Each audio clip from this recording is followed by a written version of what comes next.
All right, lovies. Hello. Welcome to Actual Play UK. Whether you're watching live on Friday or watching this on the VOD or YouTube later, welcome to Actual Play UK.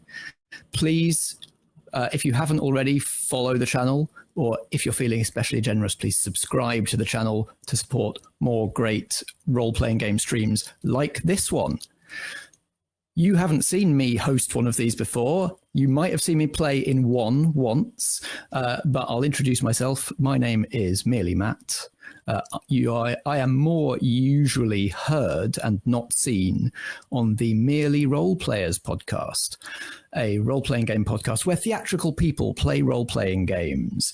We have a long-running Monster of the Week campaign set in Middle England in the modern day, and we also play one-shots in a huge array of indie systems. Today, on Actual Play UK, I will be guiding our players through the realm of Heart, the City Beneath, a role-playing game by Grant Howitt and Christopher Taylor, published by Rowan Rook and Decard. This is a game of dungeon delving and exploring in a catacomb, a subterranean city that may be, to some extent, alive, and to some extent may want to make all your dreams come true. But does it know the good way to do that? Or is it going to do it the only way it knows how? We'll find out. Let's meet the delvers who are going to be descending into the red, wet heaven of Heart, the City Beneath. Still horrible. Thank you, Grant Howitt, for that verbiage. Starting with Fiona. I knew it. Hello. Sorry. My name is Fiona. I use she, her pronouns, and today I will be playing a character called Regina Mellifera, who is a human deep apiarist, which I'm very excited about, if you can tell. I'm going to talk to you about some beats that I'm hoping to achieve in this session, but we'll find out. So one of the beats is that I may allude to the events that led me to seek forbidden knowledge to achieve a possible task, which are, well, let's just say... authority is not my thing. There's also kill someone who's trying to stop you claiming knowledge. Now, don't do that, guys. That's really going to end badly for you guys. I think that's it from me.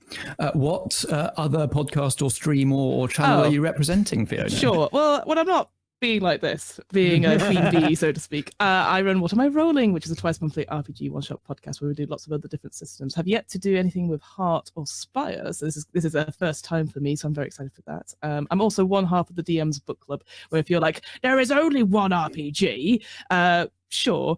There's the DM's book club, which is just some D&D lore podcast, and we read the books so that you don't have to, which I appreciate more people want these days. And you and I have played a little bit before on Merely Roleplayers and on What Am I Rolling? Yeah.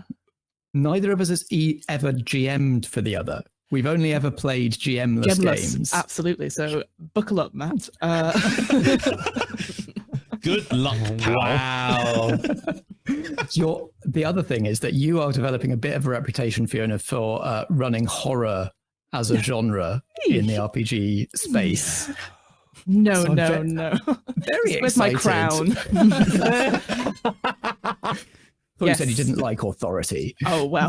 Well, it's mine. Yeah. So yeah, excited to put you through your paces as a horror player today. Oh, okay. I'm ready. Crack. Next up, Dan, introduce yourself, please. Hi, I am Dan. I'm part of the Brit Twits, a YouTube channel and Twitch channel. I don't know, Twitch stream. I don't know what you call it. Twitch people. And we play video games, and we're moving into the RPG space. You probably would have seen me on Lovecraft Desk. Actually, was probably the last thing I was on here, which was really fun. And I am playing Ruff Barkley, who is a human hound, because I'm clever with names. My main goal is actually to cleanse the area, or the area when the badge, like the person who owned the badge that I wear, where they died. I want to cleanse the area completely and make it a monument, basically. We'll learn the significance of that badge later, and why cleansing an area and erecting a monument in the City Beneath is a particularly difficult challenge. Yeah. It's gonna be fun. Everyone. And my beats are, I think that they are to find a source of knowledge on tier 3 of the heart, and to meet someone from my old life who wishes me to stop my quest. Ooh. And Dan, you and I have never played RPG before, but you have played this game before, right? I have, yeah. So I played this game with a friend of mine who ran it, and I started as a junk mage, and I ended up getting very, very drunk at a party and drinking a potion, which made me a deep apiarist. So I was both. So I was the chaos of the junk mage and the order of the deep apiarist, and it was really fun to play because it was like the duality of man. It was great. Excited to give you the chance to play a new class in this game. I'm very excited to play the hounds. I love the lore behind them. I think they're really cool. Me too. Yeah, we'll dive into that. Next up, Maddy, can you introduce yourself, please? Yes, hello. I'm Maddy. My pronouns are they, them, and I'm playing Abelard, also they, them, who is a drow witch. And yeah, my character's goal may or may not be to help my family regain lost land in the city of Spire by asking the heart for help, or maybe I'll just do my own thing. We'll see. And the two beats that I am hoping to achieve are gain access to knowledge someone has tried to conceal, and similarly to Regina, kill someone who's trying to stop me from gaining knowledge. I just love murder. And I am also from Realms of Peril and Glory, the wonderful actual play podcast, which Zack is also which Zack is in charge of, and A Game of One's Own, which is a solo and 2-player RPG podcast that I'm hoping to get back up and running this year. That's cool. Wonderful. Definitely check out all of those. And Maddy, we've played once before here on Actual Play UK. You GM'd your own game about animal lawyers doing animal puns, in which I played a snake lawyer. Yes, there were so many puns that it broke my brain. It was wonderful. In future editions, I may need to have specific pun rules to curtail the use of pre-made puns. There's already some wordplay in this game, just in people's character names already. I don't think there'll be quite as many puns today, and maybe a few more rules in this game as well. Finally, last but not least, Zack, can you introduce yourself? Hello, I'm Zack, and I am also hailing from Realms of Peril and Glory, the actual play podcast with many different game systems, with beautiful sound design and original music, and it's pretty good. Go check it out. But today I will be playing Killian Thistle, who is an Alfear junk mage. So, ooh, it's gonna be tasty. And by tasty, I mean disgusting. So I originated from the city above, in a very well-to-do, powerful Alfear family. Am I saying that right? Alfear? I've only read it. Alfear. There we go. And I was cast out, and I really would like to use the heart to get revenge in some way, and I don't think even Killian knows what way that revenge will take, but he'll figure that out when he gets there. The heart will provide. Him. Perhaps the heart will provide. And Zack, again, you and I have played here on Actual Play UK just the once in that very same game of I'm Not Lion, in which we realized we were in a steady arms race. It was nuclear war just made real by animal puns. Yes. Yeah, I'm very happy that we were on the same side in that game. Today, not so much. Today, I will be controlling all of the forces and environment arrayed against you, attempting to break you down and change you down here in the heart. Good. Yeah, Good. just so look forward to that. That's fine. A change is as good as the rest, they say. Yeah, well, I mean, I've never heard of a forced rest being... Yeah. You know? So you'll have heard all of the players there introducing the beats that they are trying to achieve as their characters in this session. Zack, we didn't get yours, in fact. I didn't do my beats. I'm sorry, I forgot. My beats are to kill someone who's trying to stop me from claiming knowledge.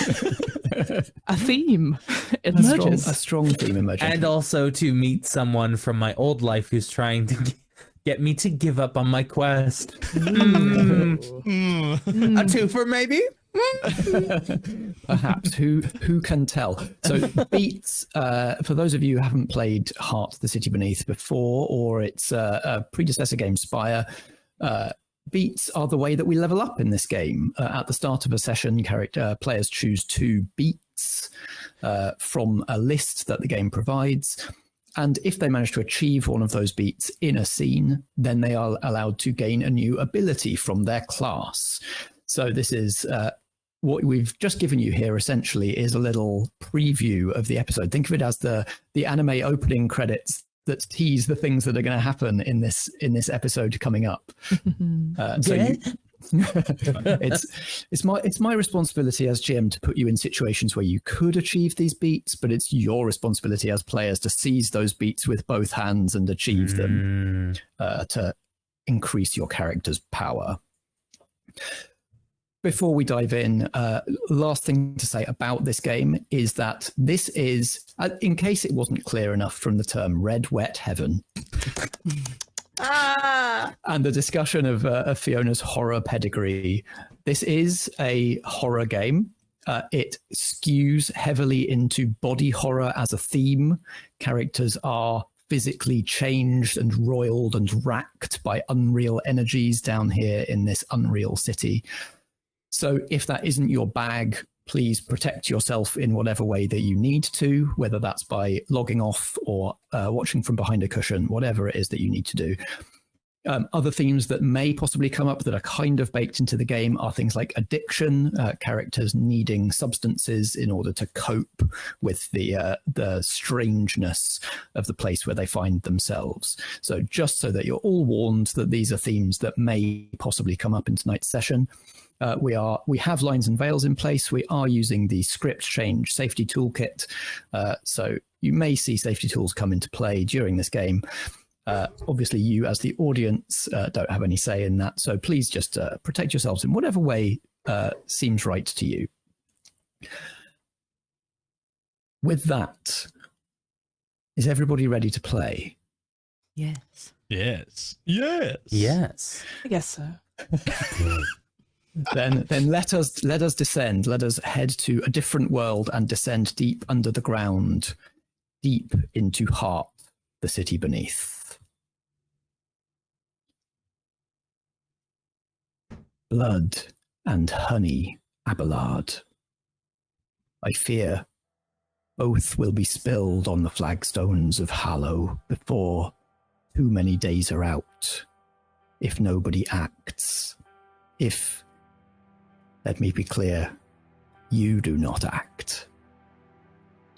The speaker is an elderly drow man with long, unkempt hair with small bones of animals and birds woven into it, lit by a cook fire at the centre of a small, homely cottage.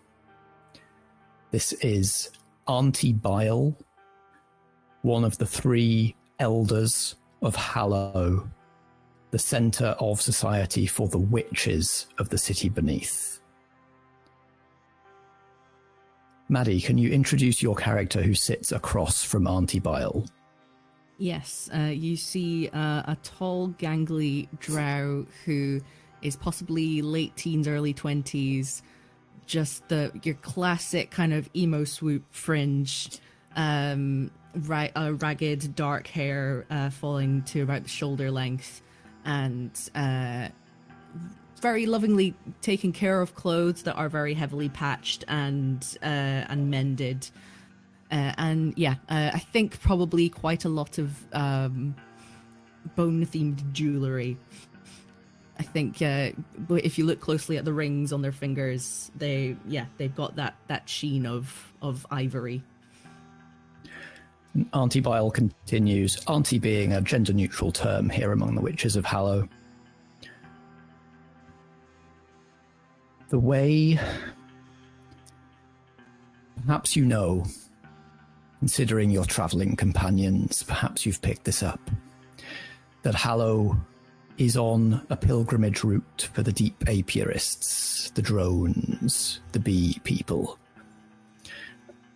An important pilgrimage for them to the Ward Stone, deeper in the heart. There are 2 such apiarists here in Hallow now who have been unable to continue their journey on. The usual route onward from Hallow to the Wardstone appears degraded, broken. No traffic has come back the other way, and all who have tried to push their way through towards the Wardstone have found themselves repelled. They've been waiting for stronger, more experienced delvers to guide their way. I hope that you and your companions can be that for this party, Abelard, for I fear unrest among the witches if the drones remain here longer. Interesting. Right. Well, we've got a deep apiarist of our own with us. Don't know how she feels about her own folks. That could be interesting. Yeah, I mean, considering there's probably not another safe way to get to where we want to go, might as well just clean things up while we can. We would, the other aunties and I, we would consider it a service. You are young in our ways yet, Abelard, but I see promise in you, and this would be a way to prove that. All right. Good to know.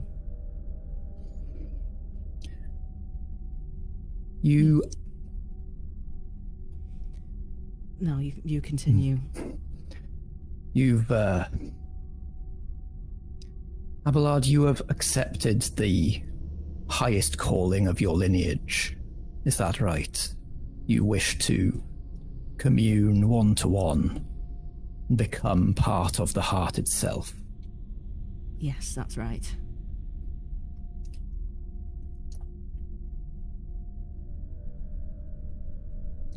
Then, and you have chosen to do this by venturing deeper.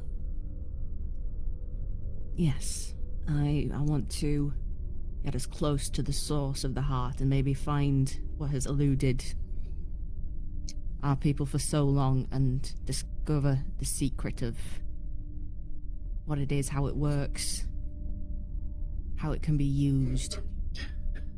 Yes, you are young and impatient yet, Abelard. I've seen this in many new to our community.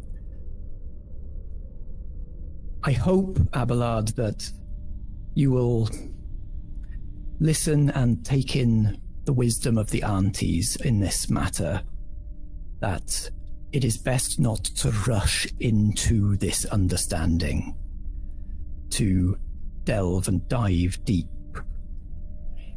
There are slower, more tested, more trusted ways of achieving the oneness that you seek. The aunties and I are not long until we take that path now. We have reigned here in Heart as the heads of the community for years, decades, and soon it will be time for us to be interred in the crypt below Hallow and achieve oneness with the heart that way, as our mothers and aunties did before us. You have promise, Abelard. Prove yourself to Hallow, and you could, too, one day, work your way up through the hierarchy, become an elder of this place, and take your place in the crypt alongside us. But you must be patient to take that path. Thank you. That would be a great honor, and I feel very privileged to be accepted into the community. But inside Abelard's head, he's thinking, I am so impatient. They are thinking, I am so impatient. I just want to get to this heart and be absorbed. That's just all I want. Auntie Bile cannot see inside your head and doesn't see, knows that you are impatient, but accepts your words at face value and says, how long will you tarry here and speak with the witches, and before you continue your journey deep? I haven't yet decided. It will depend on how the rest of my party wishes to spend their time here. And you vouch for these three, do you? I mean, mostly. If they do anything really dodgy, then that's not on me.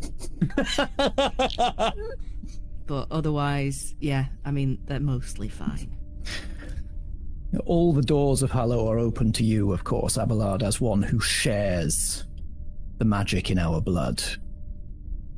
As a witch, you are hereby inducted as a witch of Hallow.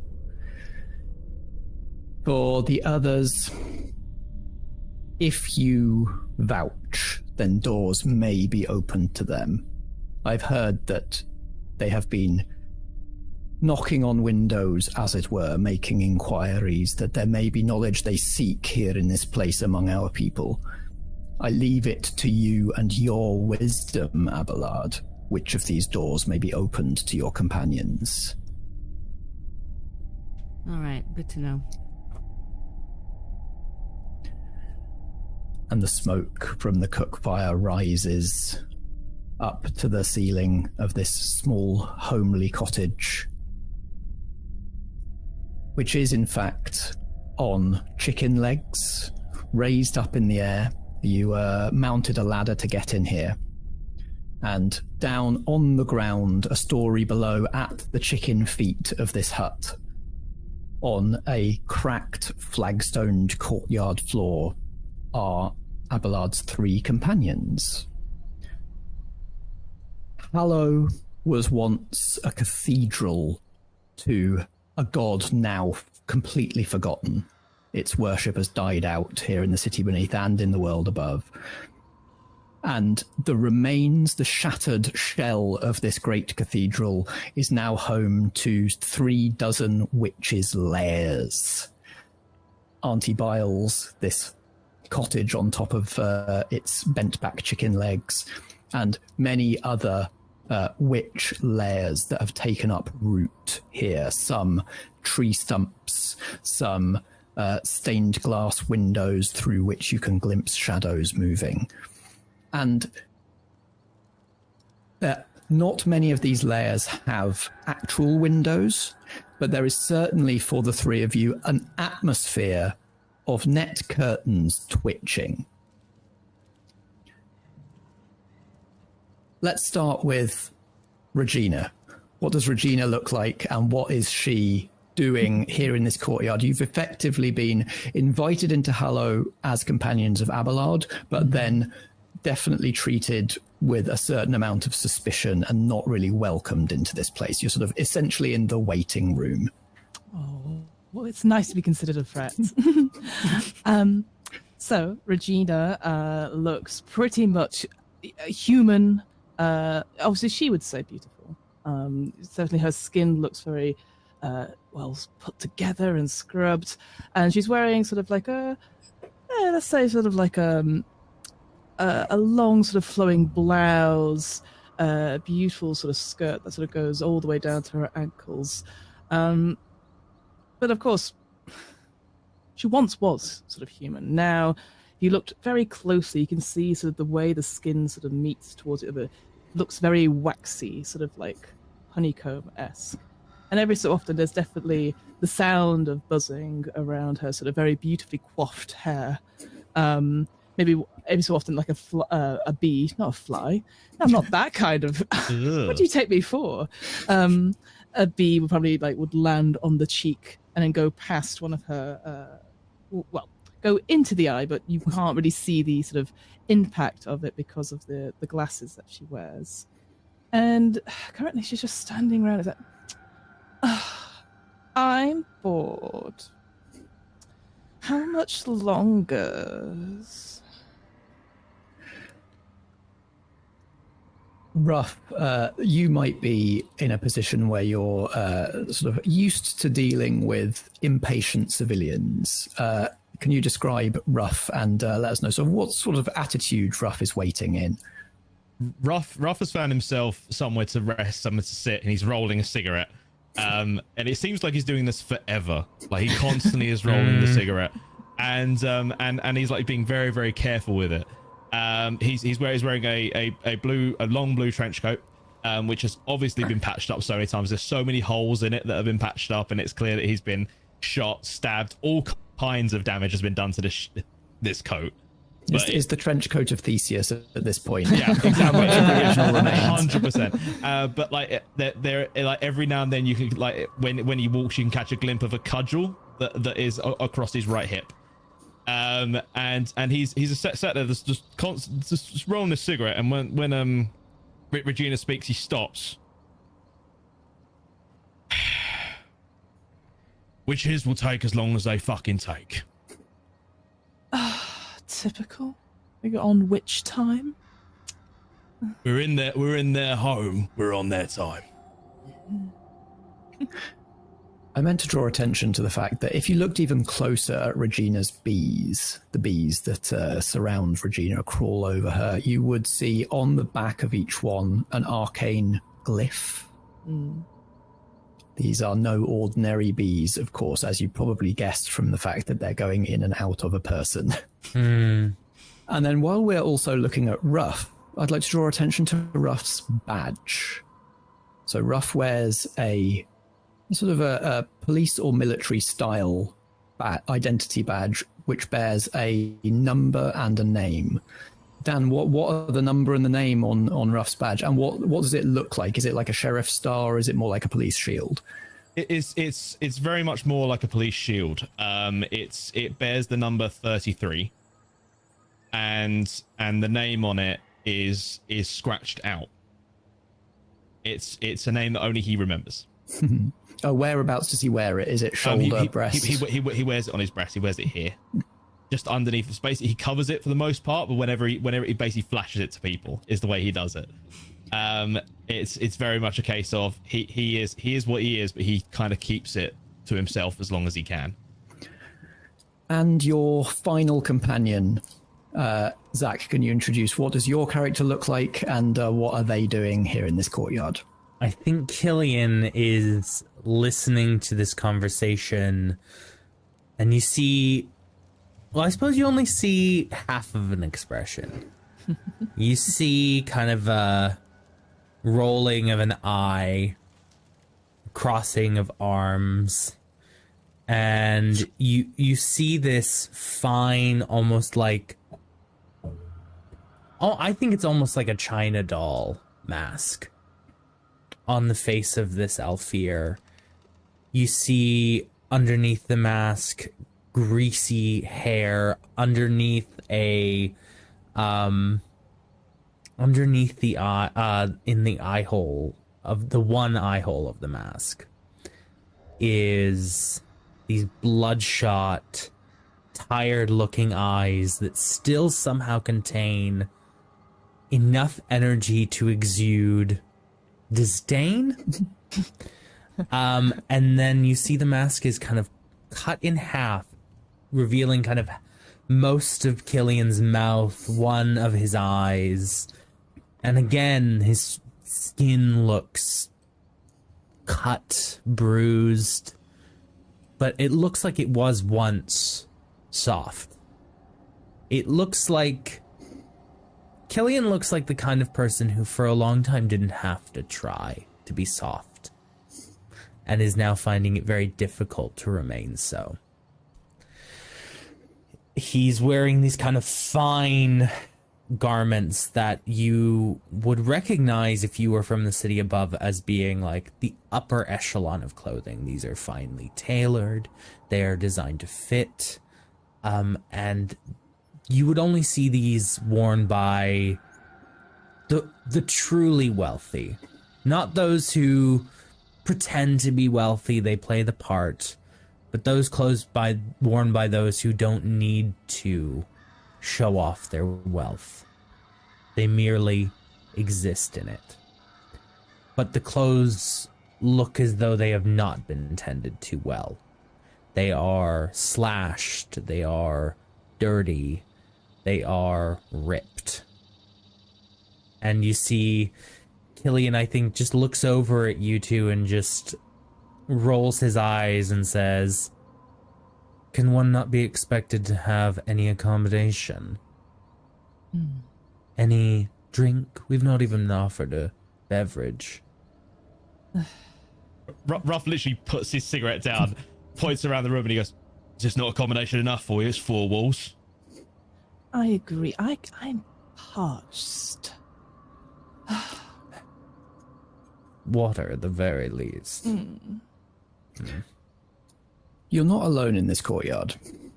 There is another small party of 3 over in the opposite corner, waiting by the big main double doors of this smashed cathedral.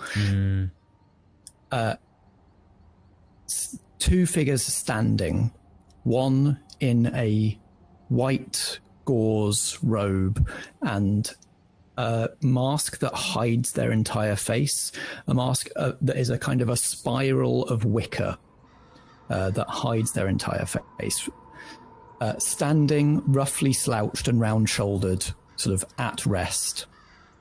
Then down on the ground on a stretcher, another figure in honey-coloured robes, very frayed at the edges, very patched. A figure with papery skin. It's like, imagine the logical endpoint of the waxiness of Regina's face on this Elfir, this unmasked Elfir lying on the stretcher.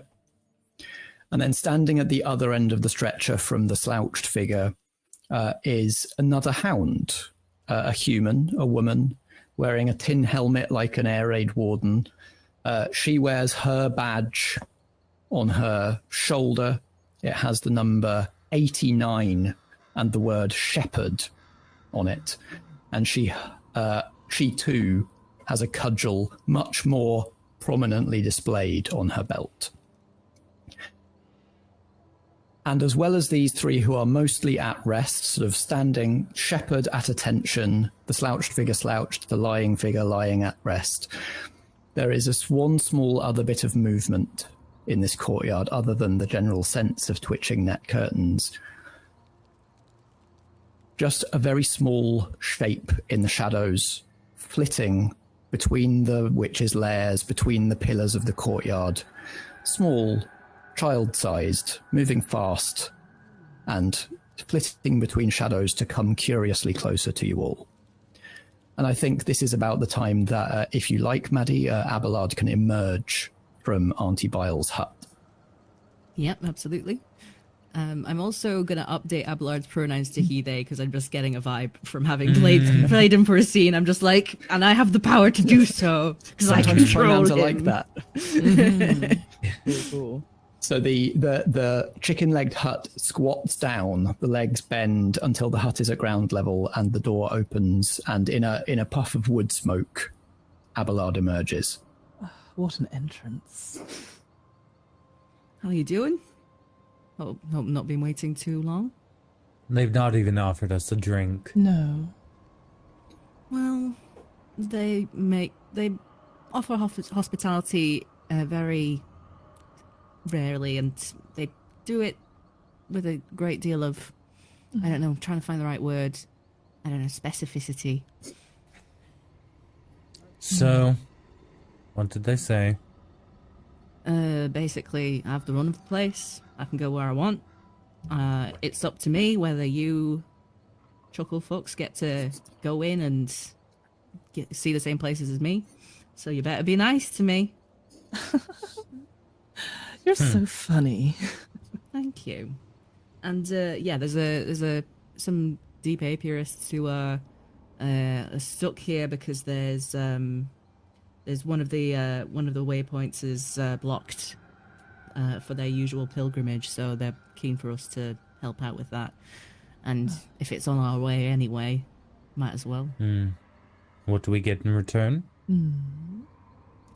Well, I get a lot of status and importance in the community. Sorry, sure let me about. rephrase. What do I get in return? I might put in a good word for you with the witches, if that's something that would be of interest to you.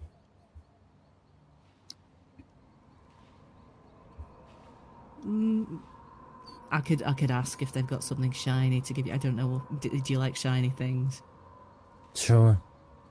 Cool. I'll see if they've got something shiny then. I would I would very much appreciate some access to one of the libraries, maybe an archive. That would help me very much, as you know, Abby. Please, for me. Yeah. Okay. I think I could do that. Oh, wonderful. All right, where are they going?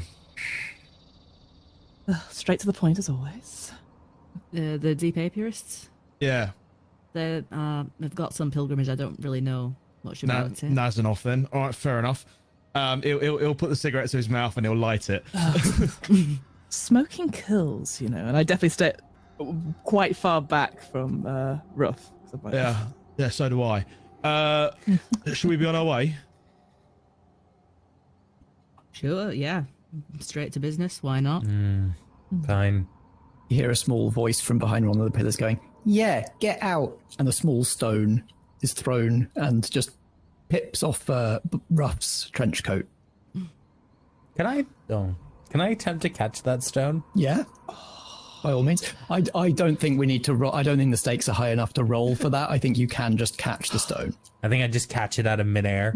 I would like to make eye contact, very stern eye contact, with the child, I assume? Yes, so peeking out from behind this pillar is a young gnoll child, so a humanoid hyena person.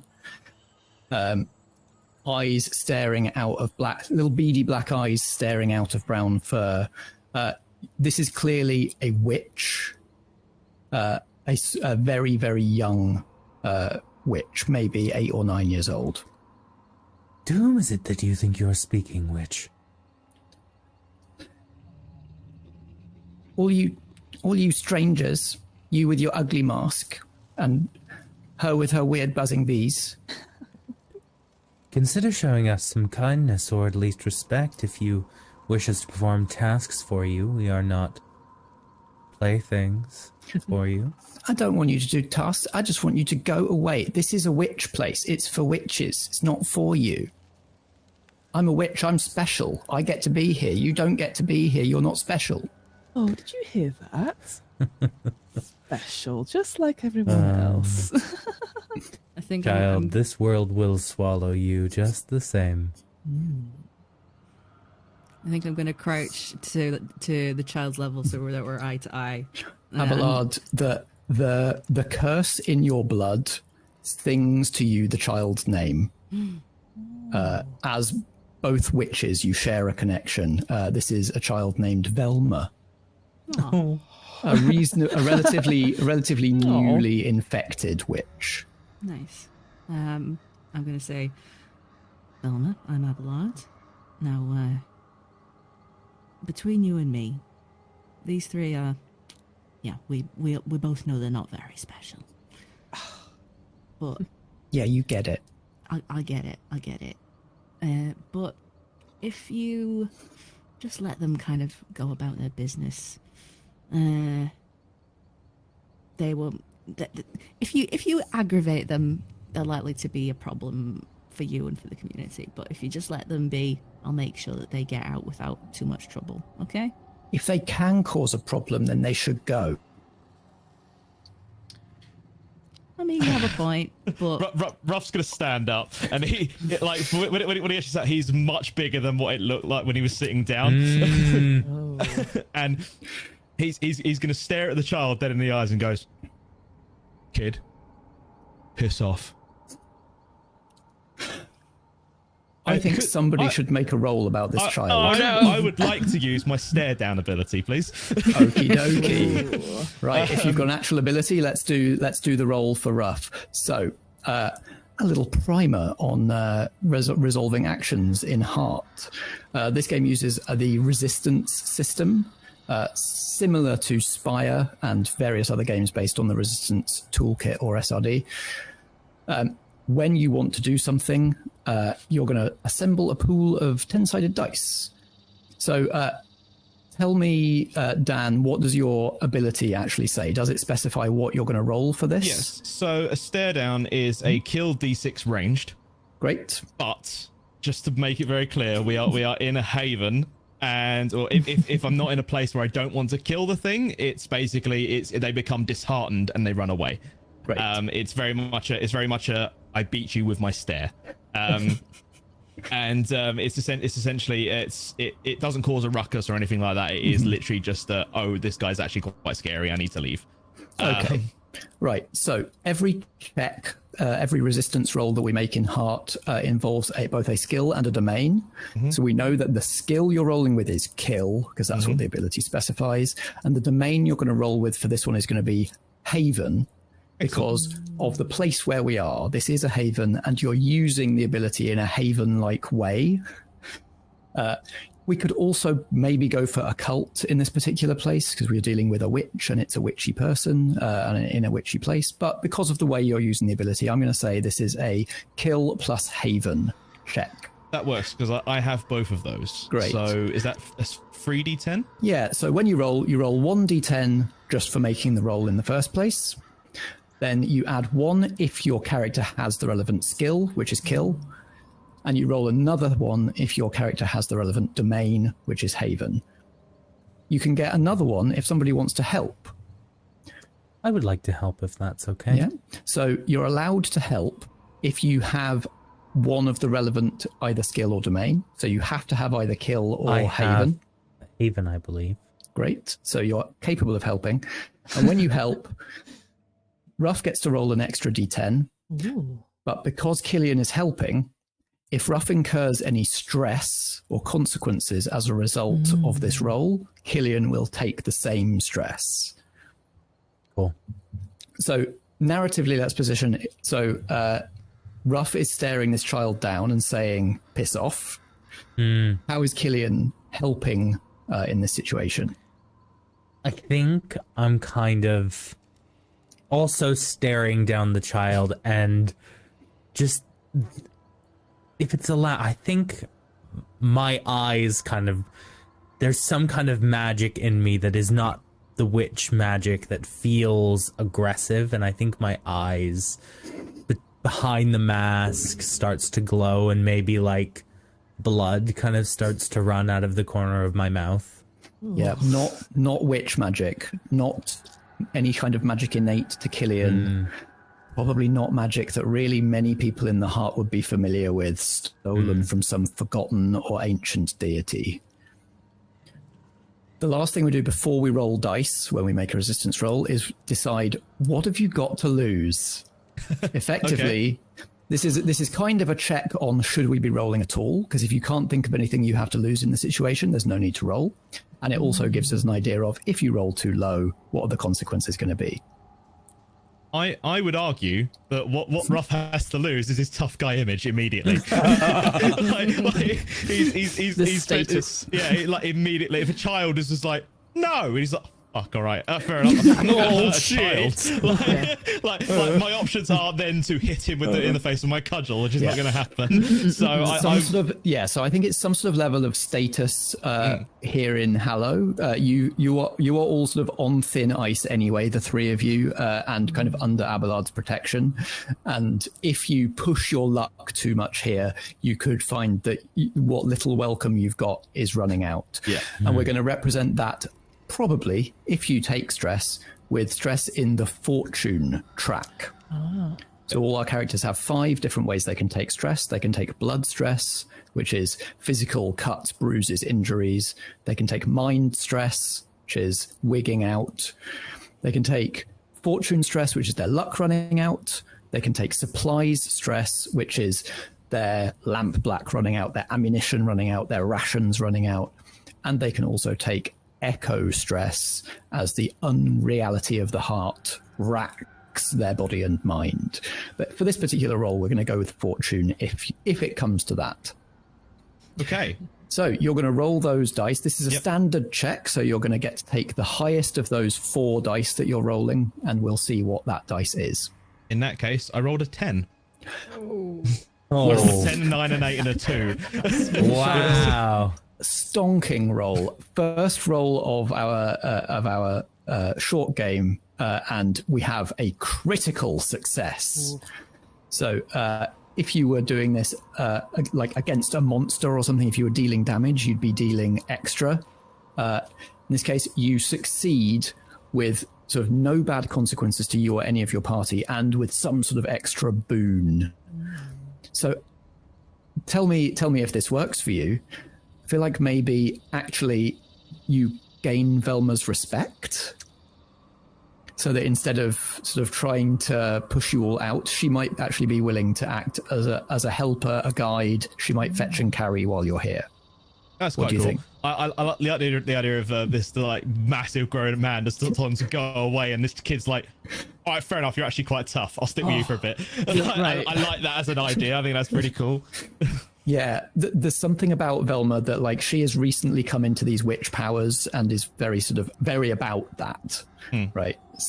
The idea of being special, but she recognizes power in you, Ruff, and sort of recognizes power in the group of you backing each other up, and sees something that maybe actually she could learn from a little bit.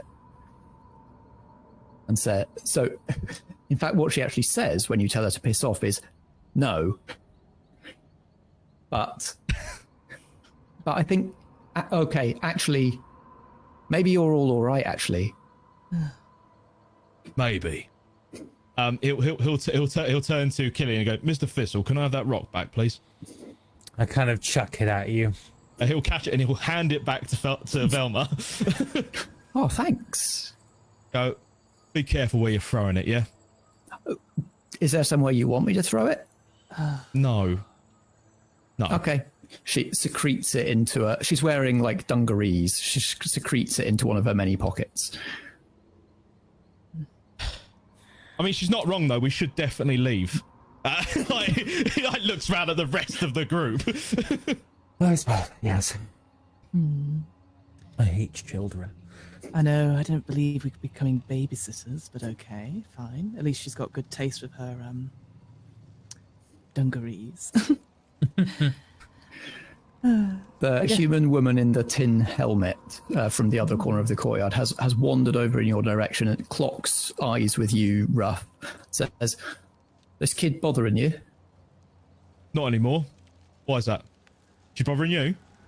Just checking. Can't be too careful in this place. What, surrounded by witches? Sounds great, mate. Yeah. Yep. Wouldn't still be here if it were my choice. Where are you headed? Wardstone Nasanov. Oh, really? Isn't that lucky? Yeah, these 2 drones here want to, they're on their pilgrimage. They want to deposit some bees to help the place out. As they do. But at the moment, it's just me and that other drone can walk. And going on a delve, especially one that's degraded like this one seems to be, when no one's got a hand free, not ideal. So we've been stuck until anybody else could turn up. And here we are being anybody else, eh? Well, as a fellow member of the 33rd, I thought I saw you arrive and I thought, there's a man who knows duty, knows comradeship. There's a man I can call on. Oh, don't get me wrong, I'm game. It's whether these 3 want to come. Well, maybe I should go and talk to my fellow drones. And I'll slowly start to wander off. There is a definite sense of like Regina doesn't really show much emotion on her face, but the bees buzzing is incredibly loud, signifying that she's not happy with being referred to as a drone, or having people being referred to as drones. As Regina walks away, I'll go, Regina, Naznov might be good for you. I know how to get there, so don't you worry. Oh, that's lucky. Lucky for you. Look after the kid. But yeah, I'll walk over. But obviously, if there's any other scenes with Abelard, and I do know your name. No, Killian. I don't. Killian. Killian, me. Yes. Yes, you. Hello. Feel free to do that before I go and talk to my friends. I think. Go for it. Okay. I sort of waft over, and obviously, as soon as I sort of approach, I'm like, sorrows, prayers. You hear from the standing figure. You just hear murmuring from behind the wicker mask. Which, if you want to sort of move closer and try and decipher, you may, but they're sort of mumbling under their breath, not really for anybody else. But the Elfir on the stretcher with the papery skin does greet you. She's lost all her hair. She's completely bald, and the pattern of honeycomb hexes has spread all the way over her bald head. You look incredible. Thank you, my darling. Oh, and you, so young, so in the first flush. Yes. I've been keeping it with all the regimes, so... It's the royal jelly, of course, yes. Yes. Ooh, and So good for the complexion. yes, I'll kneel down beside her and, like, hold an arm. As well, obviously, on the outside looking so pretentious, but I want to feel how strong she is, or if she's literally on her last legs, so to speak. It's like lifting like a paper replica of an arm. She is completely decrepit. Her bees are sluggish. They're only at one or two of them are flying, and only for short hops at a time. They're mostly just crawling over, and you sense that most of her swarm is actually inside her form at this point. You can tell just from sort of lifting that arm that most of her internals, her bones, her organs are probably wax and honeycomb at this point. Oh, sorrows and prayers. I'm so sorry to hear that you're a little bit under the weather. So to Oh, speak. no need for sorrows, my dear. It is a great calling, as you must know. Are you on the pilgrimage yourself? You seem too young. Oh, well, I obviously shall go and pay my respects, but I have my own little side mission, so to speak. Very good. Yes, it's too early for you to be donating any of your such hale and hearty bees. Yes. Yes.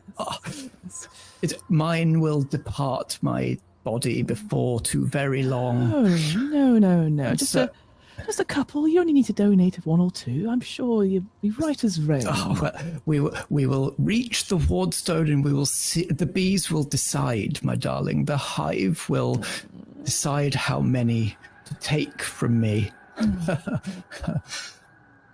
Well, I will guarantee that you'll get there and you will be up on your feet donating away. I have my own little team with me. They'll are very helpful, very useful. They like a bit of a command and control. Yes, followers, of course.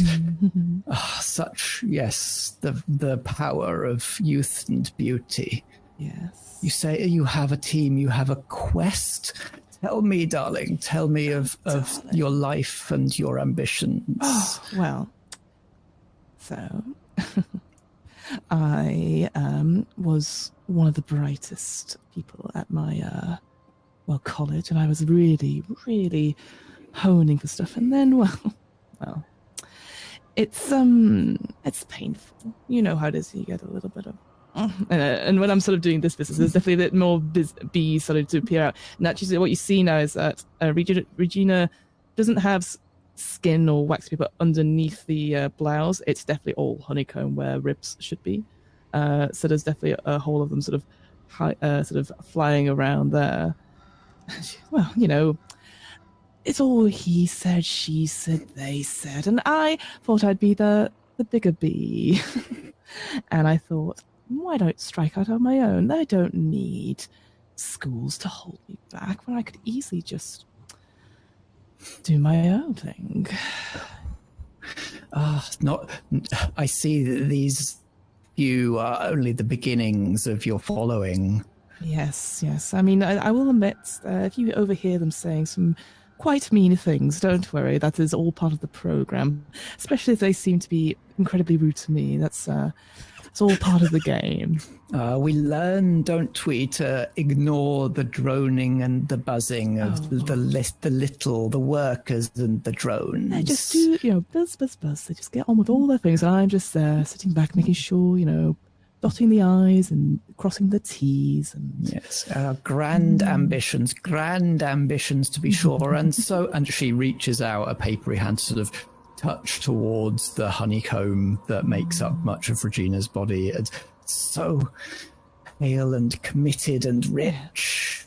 Yes, I was trying to stop her hand before she actually touches me. I was like, yes, obviously. Probably a good idea. Yeah, not difficult. Yeah, I could see it. So I'm like, yes, well, but I pledge to you, my queen. And I tried to soften her up with all this sort of honeyed words, but like, as I'm doing this, as I'm sort of talking to her, I definitely want to see what the murmur person is doing. What are they up to? Are they murmuring more things that I can hear? Or yeah, now that you're sort of close up and paying attention, you can hear just kind of a litany of mumbles along the lines of Here 1, Dredge, Hexwood, veering sidereal 8 to 9, highs of 14 later, moderate unreality, occasionally poor, unstable, gate integrity, 88%, 87%, 87%. Just an ongoing mumble of words along those lines. Well, obviously, I've told you a little bit about myself. Tell me, obviously, I know what your purpose is, but your guide, your Radio 4 Hive fortnightly broadcast. Flora, not my guide. My name is Gretchen, by the way. A pleasure. Oh, a pleasure. And you? Regina. I'm Gretchen. This is Flora. She is a fellow pilgrim. Oh. But, that's nice.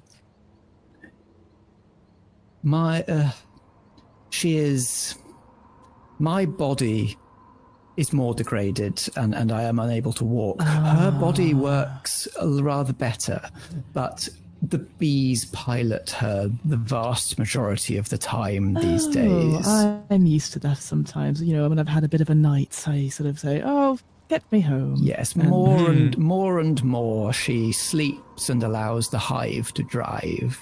Oh. I'll make sure that she is well cared for as well. Thank you. And we have but little. We are pilgrims and we are nearing the end of our time. But if your companions require recompense to take us to the Wardstone, that what little I have left when my bees depart, my honeycomb, my wax will be all to the greater good. Yes. You know what? That is such a kind offer. I'll tell you what, I'll take it for them, and then afterwards I'll make sure everyone gets an even splits. That only seems fair. But of course. Let's keep this between you and me. Let's keep them on the task at hand, and any reward I will make sure is doled out. She pats your hand. Yeah, yes, you know best, dear. I do, and don't let any of the others tell you otherwise. I shan't. Well, get some rest. I'm sure we'll be on our way skippity-scop. And I'll get up and I'll turn. But as I turn, the smile definitely goes, just, bedside manner gone. And I'll head on back to the team. Strange slang the youth are using these days. And yeah, I'll head back to the group and I sort of explain that, this is probably what Alabard was talking about before, about the deep apiarists and stuff. So, and I finally met them and they are ready to go. So I think it will be a journey, but as long as we take care of the one with, who's a few bees short of a hive or too many bees in the hive, so to speak, just to make sure that they are on the right path, because they're not, what's the word, compos mentis. But yes, and obviously I said I will look after them in all respects, but maybe somebody else will do the heavy lifting. I can get us to Wardstone, no problemo. That's good. So Shepherd, the hound in the tin helmet, pipes up. Good to have somebody familiar with the route. Yes. I know it. I've traversed it once or twice myself. I've escorted pilgrimages before, but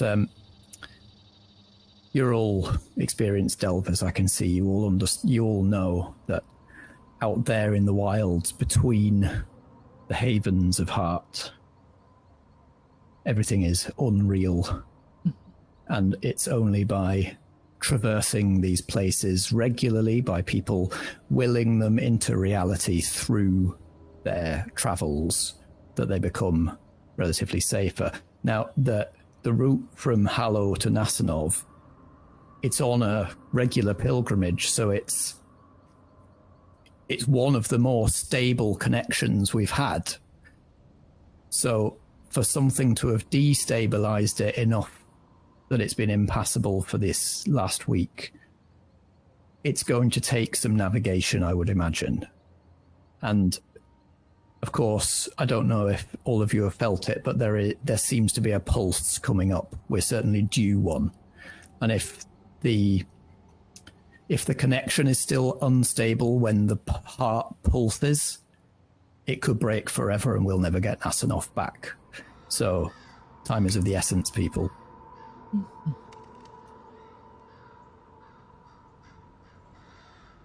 All right, pack up. Sure. I look round. I don't have bags. That was easy then. And then he'll just start striding off. I will follow. I guess my question then is, who's carrying the stretcher? Because Regina is not. I'd rather not. Killian is absolutely not. I'm leading. I need all my. I think I'm next to you. Okay. I'll have an arm out. So come join, and like we can put arms together. Besties. As you're heading off, Killian, Velma tugs on your tattered robe. I think what she sees is I'm like smiling, happy, tug, just eyes glowing, like. She flinches very slightly, but then also like bares her gnoll teeth at you. Says, "Sorry, I said your mask was ugly. Here." And she holds out a little effigy made of sort of bones and of little mice and birds and things twined together, which, if you want to add to your inventory, would be a D6 occult resource. Amazing. Quick question. Crafts. Can I... If I eat it now, do I have to use it right away? No, you can just keep that in your inventory. Can I until just you want instantly eat it? If you like. I think it's a just in front of this child's face, I just kind of crush it in my hand. You sort of, as you take this from her, you're almost not seeing the bones and the twine. You're seeing the magic inside it that you can take for yourself. I think as I kind of crush it and then I open my hands, like the kind of excess falls away, like the shards of bone, and what's left is this kind of like glowing concentrate of magic, and I just literally, my jaw distends and I shove it in. Yeah, the one bit of your face visible under the mask Becomes more visible. What? Distressingly so. Velma is fascinated. Like, you see a sort of almost a hunger in her eyes for understanding and for... You know, children are often a bit more frightened of this. Don't underestimate witches, Killian. Auntie Vile says, I've got the wisdom of centuries in my veins now. Is that so? Yeah, you do, sweetheart. Yeah, see, this one's sharp. See, it runs in the family. May it protect you on your journey. Thank you very much. Yes, thank you. Ruff will actually bow his head and be like, yeah, sure, nice. And then he'll walk over and be like, I guess I'm carrying this one then. A volunteer. Excellent. You would be so good at it. Much better than us. Yes. Correct. You and me, champ. Yeah, good lad. Fair cop. Cool. So the two hounds are carrying the stretcher. Yes. With Gretchen lying on it. Flora will wander along, sort of almost like sort of tethered to I was going to ask if there was a tether. Gretchen. Yeah. As you make preparations to depart Hallow and make a journey into the wilds of the city beneath, is there anything else anybody would like to do before departing Hallow?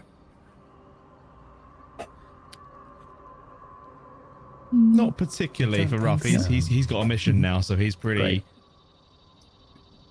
All right. As you make preparations to depart, this seems like a good time to speak a little on the geography and the history of the city beneath. So far we've seen Hallow, this ancient cathedral to a forgotten god. This is deep beneath the earth, beneath the city of Spire, which we've alluded to a couple of times, a mile-high city built by the Drow, Abelard's people, and more recently than that, occupied by force by the Elfair Killian's people. Beneath Spire has always been a catacomb and undercity, caves and caverns and corridors and dungeons cut deep into the rock. And deep beneath it all, the heart itself. No one knows what the heart itself is.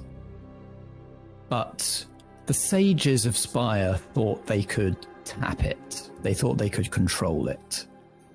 They wanted to install what they called the Vermissian, a transit system that would power the whole of Spire, take people from the mile-high peaks down to the route in mere minutes. The London Underground of Spire. They needed limitless energy to power the Vermissian, and they thought to tap the heart itself. They drove a siphon of power into this unknowable entity or place of power. And it went great. No. Predictably, That all went well. It went really badly, terribly wrong.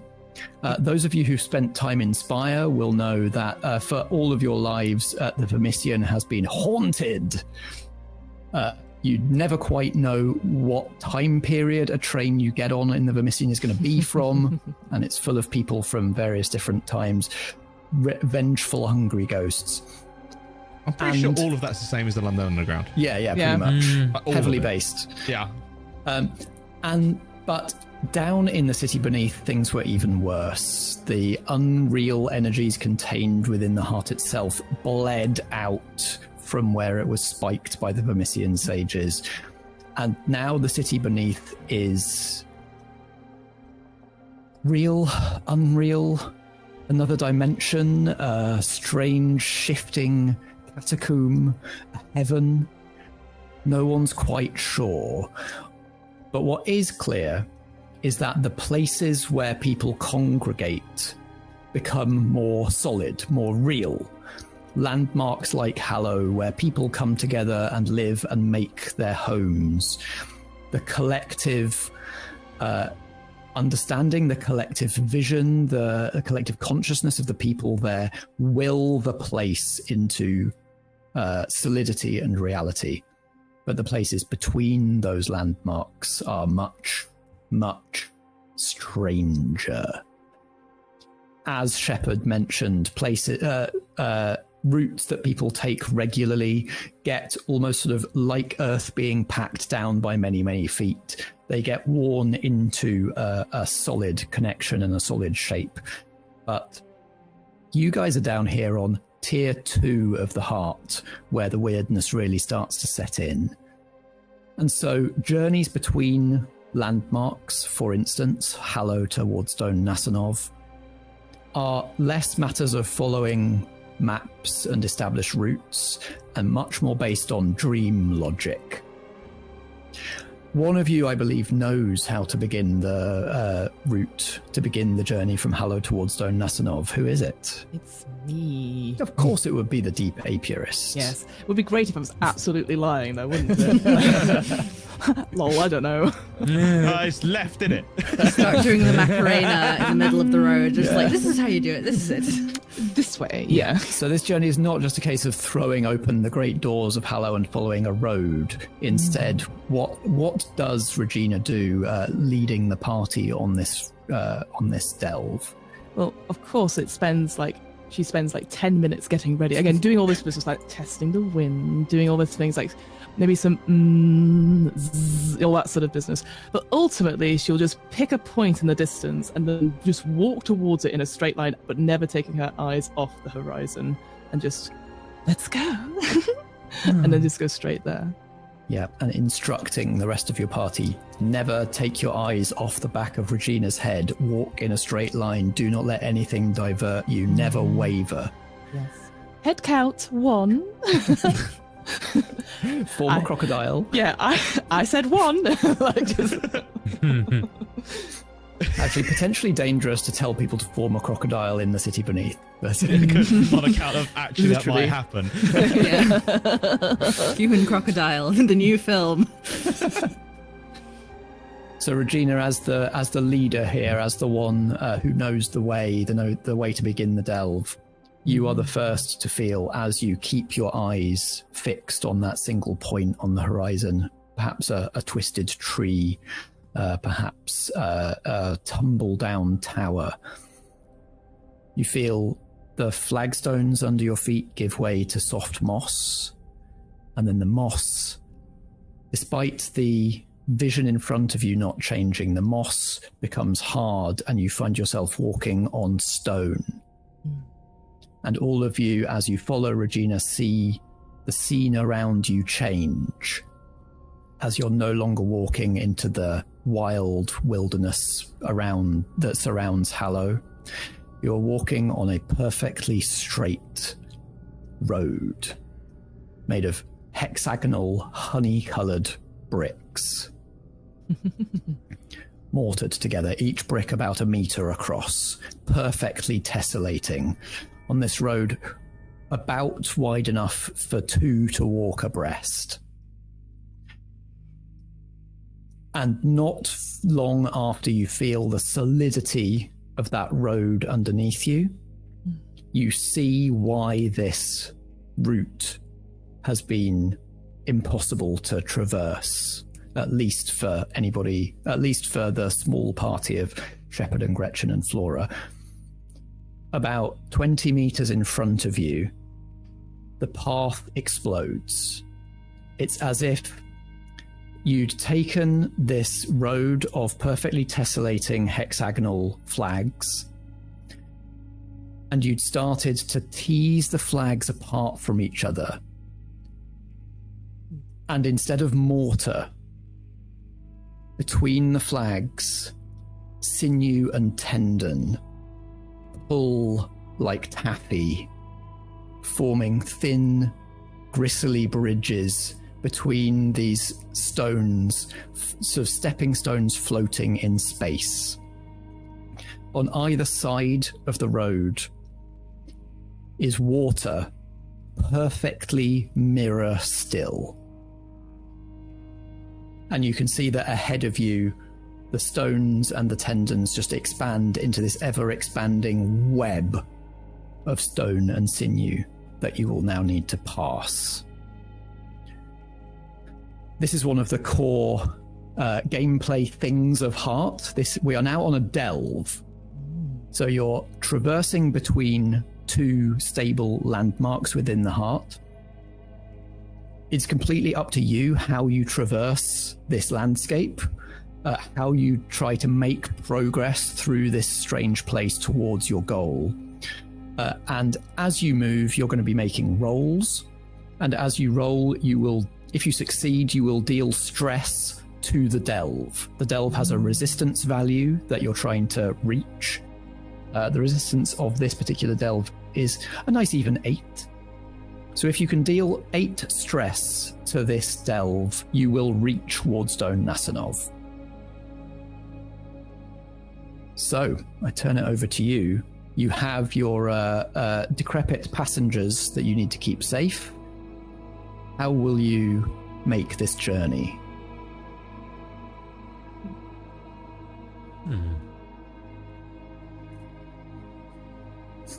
No. Good question. about I'm it, like, Ah, I'm like, yes, a puzzle. this wasn't here last time. Yeah. So, just get across. Should be simple enough. Would it be possible to make a discern roll to see if there's a safe way to navigate this sort of exploded pathway? I expect so, yes. That seems like a sensible first thing to do. So, first thing we're going to ask, because we're thinking about making a roll here, is what have you got to lose? And part of this could be how you're discerning. Are you sort of moving up and like testing your weight on some of these stones? Are you plucking at the tendon strings to see how much weight they could bear? How are you attempting to sort of find that safe path? Yeah, I think Abelard's going to get sort of up close and personal with the sort of meaty bits of this whole situation, and just kind of start poking and prodding things. Great. I think like a way this could go wrong for you if you roll badly is just that you think you've found a safe route and it's not. Right? Which I think means we're going to represent this with fortune stress again if you take stress. Yeah, makes sense. So this is going to be a discern occult skill resistance roll. So what you get 1d10 just for rolling. Do you have discern? Yes, and I Do also you have a cult. There we go. You were rolling 3d10, and then people can help if they are willing to open themselves up to taking stress.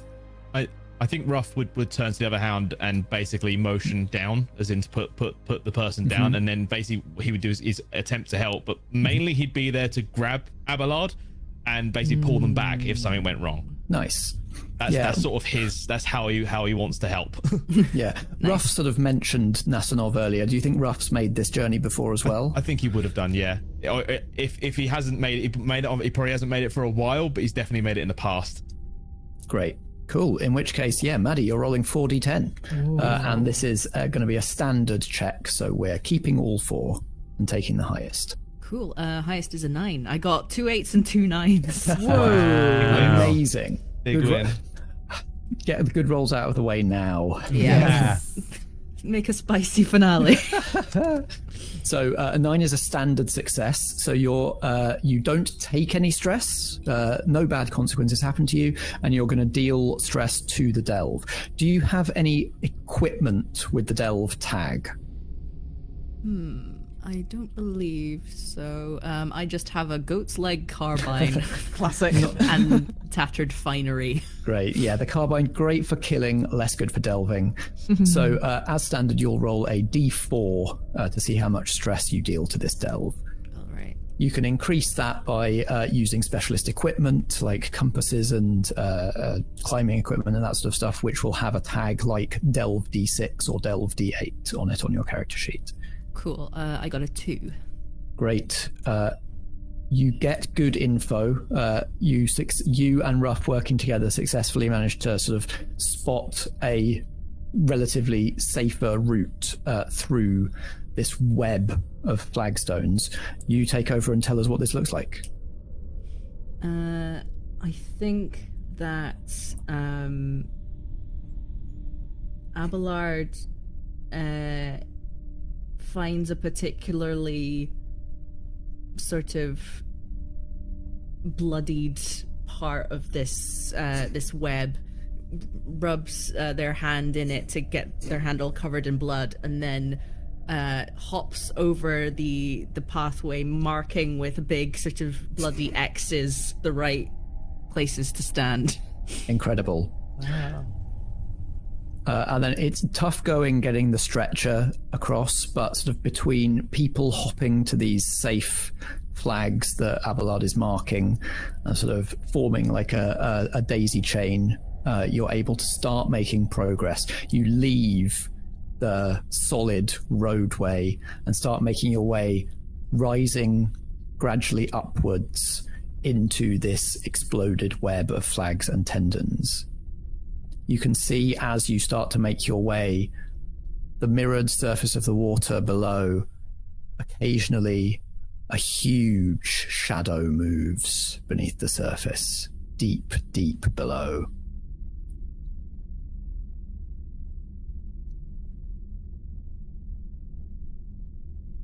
Okay. I think Abelard's pretty curious about that. I think he's kind of taking a little peek over the side and just like, interesting, but trying to stay on task. Great.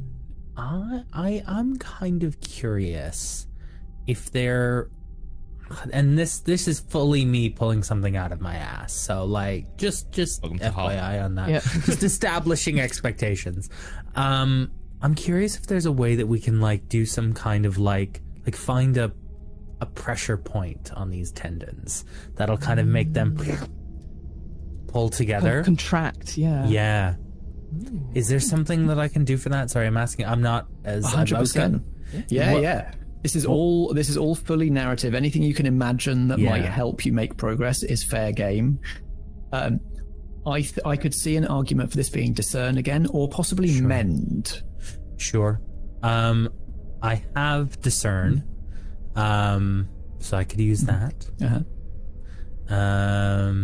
Yeah. Could I roll discern to try and do that? Yeah. Let's see. Yeah, let's do that. So it's going to be a discern occult. So 1d10 for trying. 1 if you have discern. 1 if you have occult. I do. Okay, I have occult and discern, so 2d10. So 3d10 because you get 1 just for trying. 1 just for trying. Okay, amazing. All right, let's give it a go. And then if anybody else has discern or occult, they can try to help if they're okay opening themselves up to stress. Oh, I'm not touching anything. Ruff will do the same thing. It's his duty to get these people across. He'll do the exact same thing. Basically, if it looks like something's going to go wrong, he will attempt to save. Essentially. Incredible, thank you. Oh yeah, and what could you lose, Zack? Oh, I could immediately I could hit the wrong thing and like fall into the water. If I hit the extend button rather than the contract button, you know what I mean? Yeah, there's so many things that could go wrong here. You could fall. You could widen it instead of contracting it, or you could contract it onto yourself. Yeah. Which I quite like. So there's various options. We could be looking at fortune stress. We could be looking at blood stress. We'll decide if you take any. Okay. And you are helping, is that right? Yes, definitely. Lovely. Okay, I'll roll that extra. Is it worth us instructing everyone to get off? Well, I have rolled, so I don't know if that option is left. I think we're already on the path. You'd have to lose so much progress for everybody to be able to go off the web at this point. I've rolled a 7. Okay. Oh no. A 7 is still a success. Yes. But it's a success with stress. So you and Ruff are both going to take some stress at this point. Does anybody have a preference between the various consequences we were talking about? Does anybody feel like one or other feels more fun? Trapped in the bed, absolutely. I'm getting trapped. I've either getting trapped or because it is a success, like bits actually just springing off and just hitting so blood grenades that actually spit like one of the paving tiles is coming loose and just cracking onto them. So you successfully contract the web, but both Killian and Ruff are in the epicenter as these flagstones start to rush together, pulled elastically by these tendons and sinews. We don't know whether there'll be full consequences for you yet, because all you're taking at the moment is stress. This delve is this is only a D4 stress delve, so you're both going to take 3 stress to blood, please. I would like to use one of my abilities called In the Thick of It. Okay. And I'm going to take that to Fortune instead. Amazing. Very good. Definitely Regina at one point goes, "Look out!" Far too late in the face. He's like, "Oh, watch your step." Zack, unless you have any specialist delve equipment, roll a d4 to see how much progress we make on this delve from this. 3. Amazing. We're more than halfway towards Stone Nasanov. But also, this is the first time this session anybody's taken stress. When you take stress in Heart, I get to roll a d12. And if I roll under your total stress in all tracks, that stress concretizes and becomes fallout. No. So taking stress is just like losing hit points, right? It doesn't mechanically mean anything. You're getting kind of bruised. You're ducking out of the way of these flagstones as they fly towards you. You're getting scraped, but it doesn't have any real consequences for your character. If I roll a 3 or below for either of you, it's going to turn into something a bit more concrete. So let's do Killian first. That's a 5. You're safe. Okay. And let's do Rough. You took this stress to Fortune, so this would be Fortune Fallout if I roll low. That's a 4. You're also safe this time. Those are low rolls. So last time I played this, I was playing a jump mage, and I basically constantly took stress every single time I did anything, and I ended up having I remember at one point I had 13 stress, and it was like I basically I got to 9, and they rolled a 2 high, and I got an extra 4, and it was just right, okay, so I'm taking a major consequence out of this. There is a point where you can have more stress. So you can have enough stress that you can't roll above it on a d12. Anyway, you're fine for now. This is standard delving stuff. You're ducking, you're diving, you're taking stress, but nothing's really hurting you just yet. Who else would like to try and move us forward? You've got 3 more resistance to try and take off this delve. You could try to use magic. You could simply just forge ahead. The default on a delve is you just roll delve plus the domain just to try to forge ahead. But if you have any clever thoughts, then we can roll something else. Ruff was going to ask if anyone had any rope, because the idea being that if one person got across, they could basically make a bridge.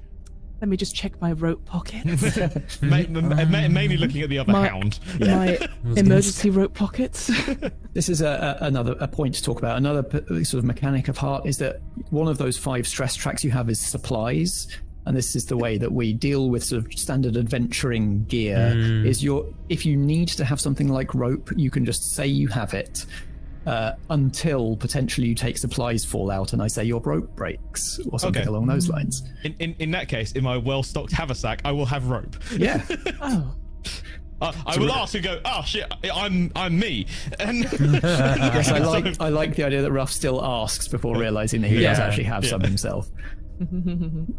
And basically, I think he's going to attempt to essentially tie it onto something that feels stable. Yep. And give people an easy path back if he's the one that jumps across. Perfect. Yeah, that makes sense. Classic Delver behavior. So this is going to be Delve plus Occult. Good. I have Delve. So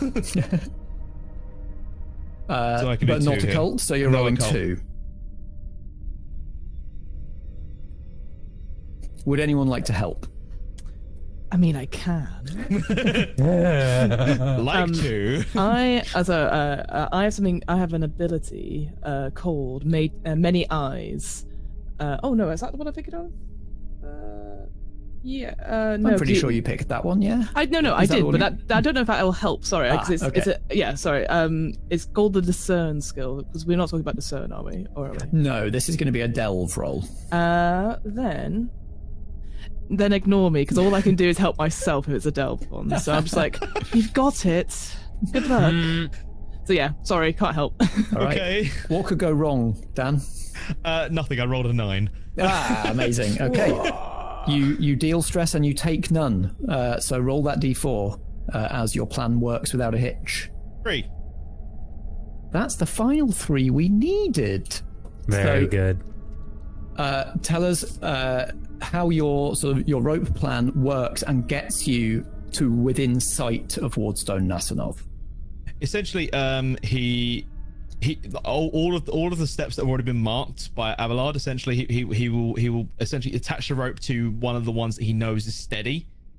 He'll probably attach 2 ropes and then hop across himself, so people can use them to as actual proper guides, and And I If you tell you don't- what, Shepard managed to rig up something so that they can actually sling the stretcher along the ropes rather than carrying it. That was sort of what I was hoping for, like the idea of like sort of resting on there, and even if we like create like a pulley system, we could definitely. So there's do like there's a final stretch where it just looks far too far to be able to pass the stretcher between people, but it is possible to sort of rig up a rope, do a bit of a gorge walk, and then sling the stretcher along the rope. So you are able to do this. And it's essentially as everyone gets onto the other side of this broken path, Ruff will immediately turn and face the exact same direction he was before. Trying to spot the same place that he was sort of looking at before, because he knows that's kind of how you do it. Yeah. I mean, that's mostly important when you're starting the delve, but it's still a good thing to be keeping in mind. And it means that Gretchen's voice comes from behind Ruff as she says, "Yes, dearies, I feel it. The proximity of the sacred wardstone. I feel Flora and I can make it from here. The secrets of the wardstone are not for the likes of the rest of you." And you hear a buzzing rise from Gretchen's prone form. And I think that's a good time to take our break. Gretchen. Cool, Gretchen. Stop Stop trying to make death happen. Sorry. What do you think about the weather right now? Stay tuned, take a break, grab a coffee, whatever you need to do, and we will be back shortly with the next part of Heart the City Beneath.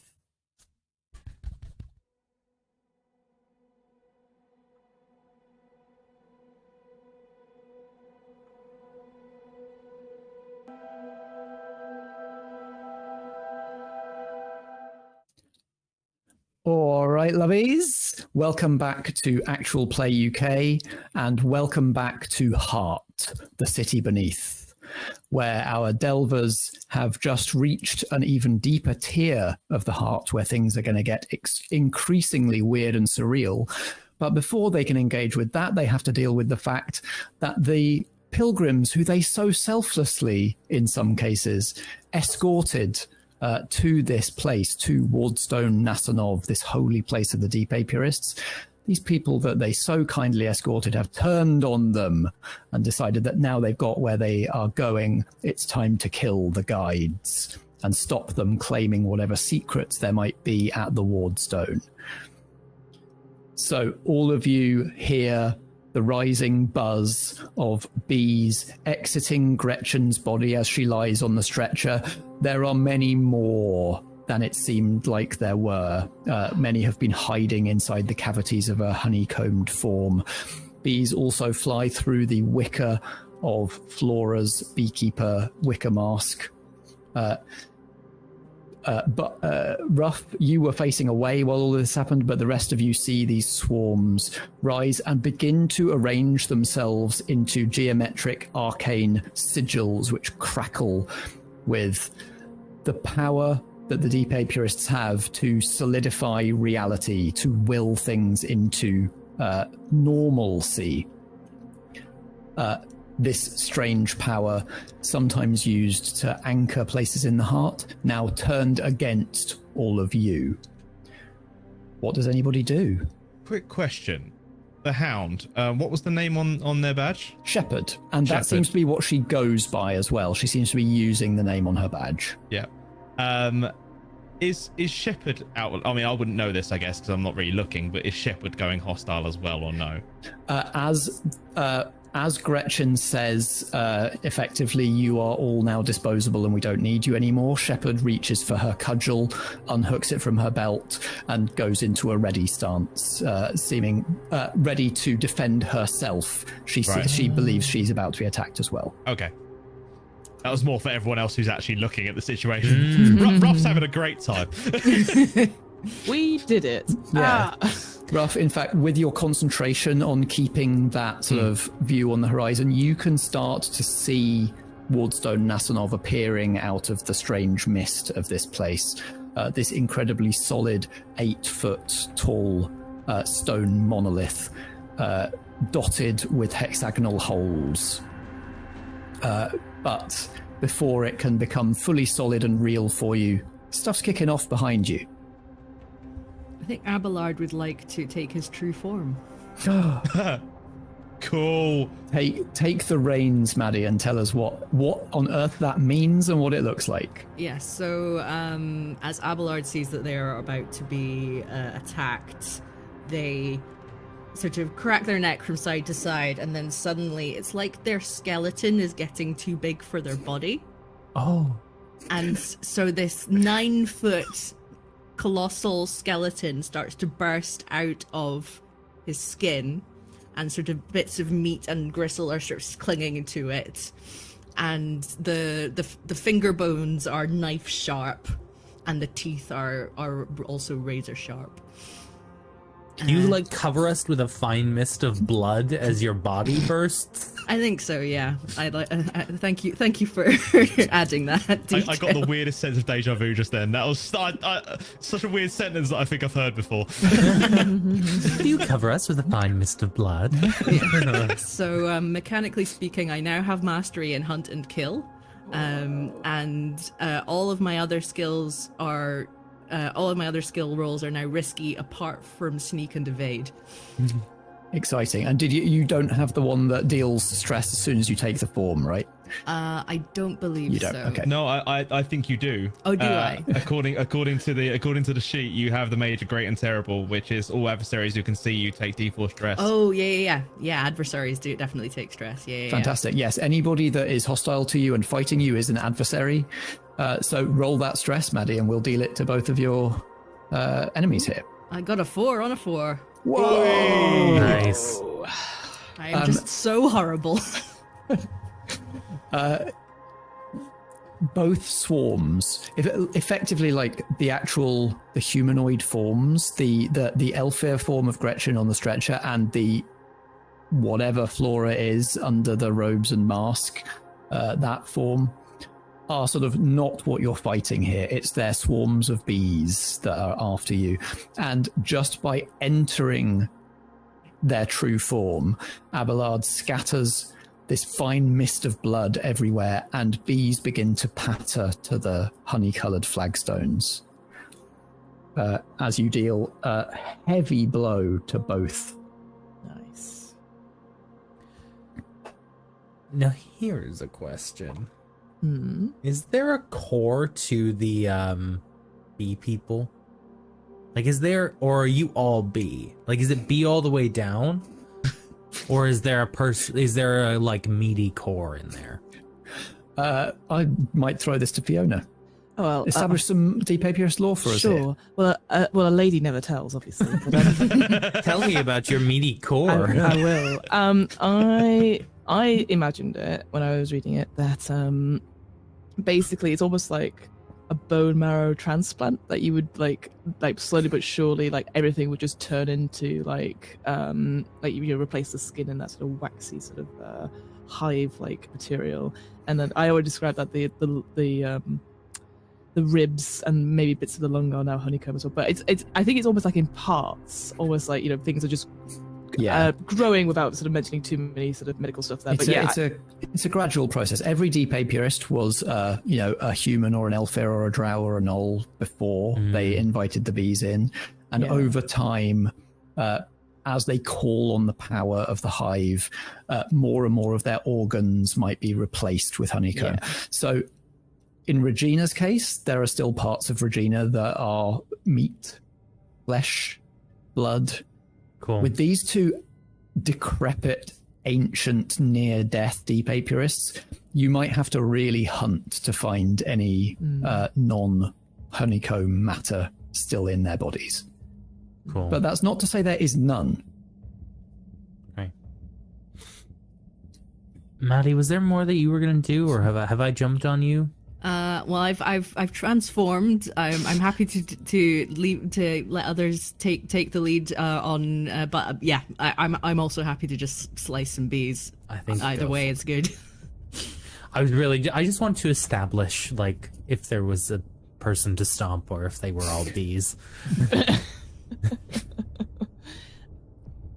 mean, there's still bees coming out of the there's a lot of bees. Imagine Nick Cage going bees. Like, I think there's loads of them. So I think stomping on bodies and stuff is absolutely Regina okay. knows how many bees are in her personal swarm. She knows how many bees are in her body. The number of bees coming out of Gretchen vastly outnumbers that. This is a power that you haven't seen before. Of course, destroying the hive still will help. Yes. Cool. If no one else has anything they want to do, Please. I'm Go. I'm gonna try and I'm gonna go for Gretchen, who seems to be the most aggressive at the moment, and just try and slice through the paper thin body and with my razor sharp finger bones. Incredible. Well, this is going to be a kill occult. Nice. Yeah, I've got both of those. Yep. So you have 1 die for trying, 1 for kill, 1 for occult, and 1 because you're rolling with mastery in your true form. So that's 4d10. What have you got to lose in this situation? In a fight, this is a relatively simple question. Yeah, I think I could be messed up. I could be attacked. I could be Yeah, there's all sorts. Plenty of opportunity for consequences. Yeah. Okay. The highest is 6. Okay, that's still a success, but it's a success where you take stress. Okay. So you are effectively trading blows with these hives of bees. So as you carve with your knife-like bony fingers at the hive itself, you know, the Elfir form of Gretchen down there on the stretcher, the bees lock into a geometric pattern, hovering in the air. Arcs of bright white force light joined them into a spiderwebby, arcane, alchemical sort of sigil that blasts a beam of light at you as you carve down. So you deal your stress to Gretchen.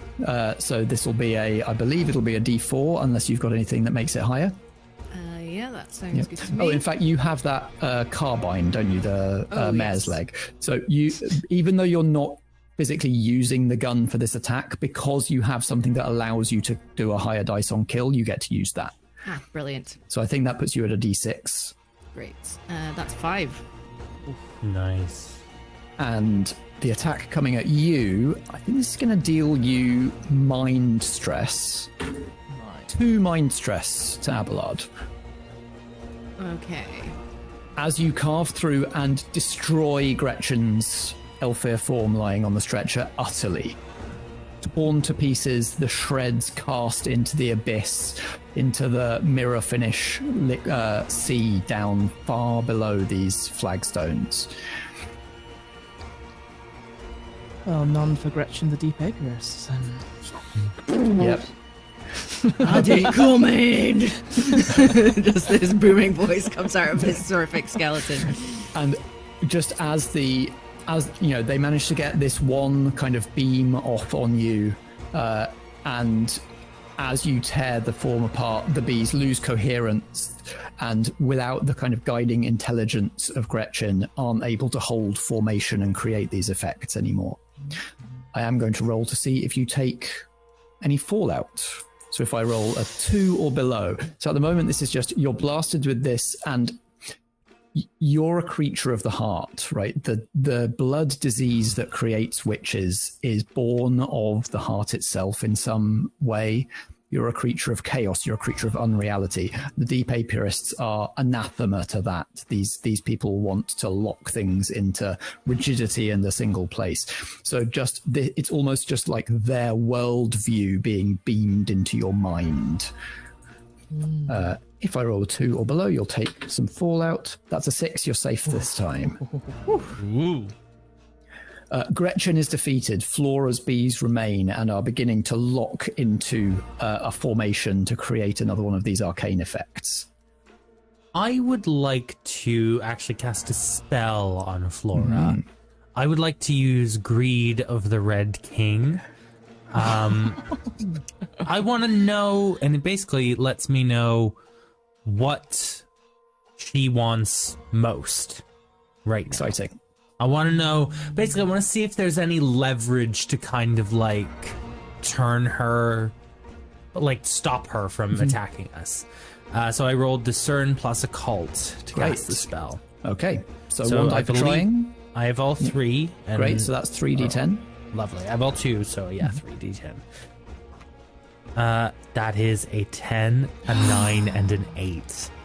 A 10 is a critical success. So if you were dealing stress, you'd deal more. But in this particular case, you simply get a better effect even than you wanted. So tell us what this looks like and like what Killian does to cast this spell. I wonder if it's not even that overtly a visual thing in the world, almost like my eyes do that glow again, that kind of deep red glow, and you see what is left of Flora's eyes also maybe begin to glow as I'm kind of delving into her subconscious, trying to understand her motivations. You're delving into her subconscious wakes Flora up. All this time, Flora herself has not been conscious. She's been a sleeping elderly shell being piloted by a swarm of bees. And so you delve into her mind and wake it up, and she comes to, finding herself attacking a group of delvers, and goes, "What?" And her swarm of bees collapses back into her, crawling back through the wicker of her mask. And you just hear the sort of the quavering elderly voice from her mask saying, "Excuse me, can anybody explain what's happening?"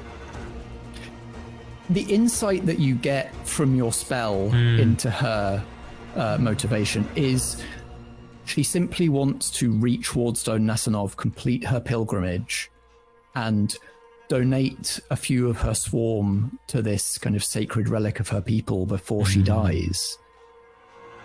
But I don't detect any kind of like overt desire to harm us. No, it seems like maybe Gretchen was driving that, and that Flora was just kind of along for the ride. I will clap my hands and just say, "Congratulations. You've reached your destination. Please, go forth and claim your victory." Oh. Thank you, of course. I was traveling with somebody. I wouldn't bother yourself with those concerns. You've reached your destination. Consider yourself lucky. Others, unfortunately, could not. Very well. This way, is it? Yes, and I'll kind of gesture towards the Wardstone. She shuffles, still with a few bees flying around her, but with a little bit actually less of a slouch to her shoulders now that she's in control of her own body. And she shuffles past Ruff towards the rapidly solidifying landmark. Shepherd locks eyes with you, Ruff, and sort of, relaxes, goes into more of an at ease, goes, dodged a bullet. Ruff will turn around and go, "What?" Could have been worse. Are there still any bees left from Gretchen? Yeah, they're still all around there, and they are still magical. They, if you looked closely at one of them, you can still see they are marked with these unique magical glyphs, but they don't have a guiding intelligence behind them anymore. Okay, can Ruff find what he perceives to be either the biggest one or the one that would look like a queen? Yeah. And I wish to stare that one down, and Ruff will say, "The stone's just there. Complete your fucking pilgrimage." Right, give us the roll for stare someone down. Wow. That's really good. So it'd be kill. Is it still a cult, I presume? It's going to be a cult, yes. That's Okay, the general one for DPA purists. I only have the 2 here. This is going to be fun. What could you lose? They could just fucking attack me, to be fair. I rolled a 7. Okay, success with stress. Yeah. So you successfully stare down the queen. You locate the queen at the heart of this confused swarm. Lock eyes with it, and there's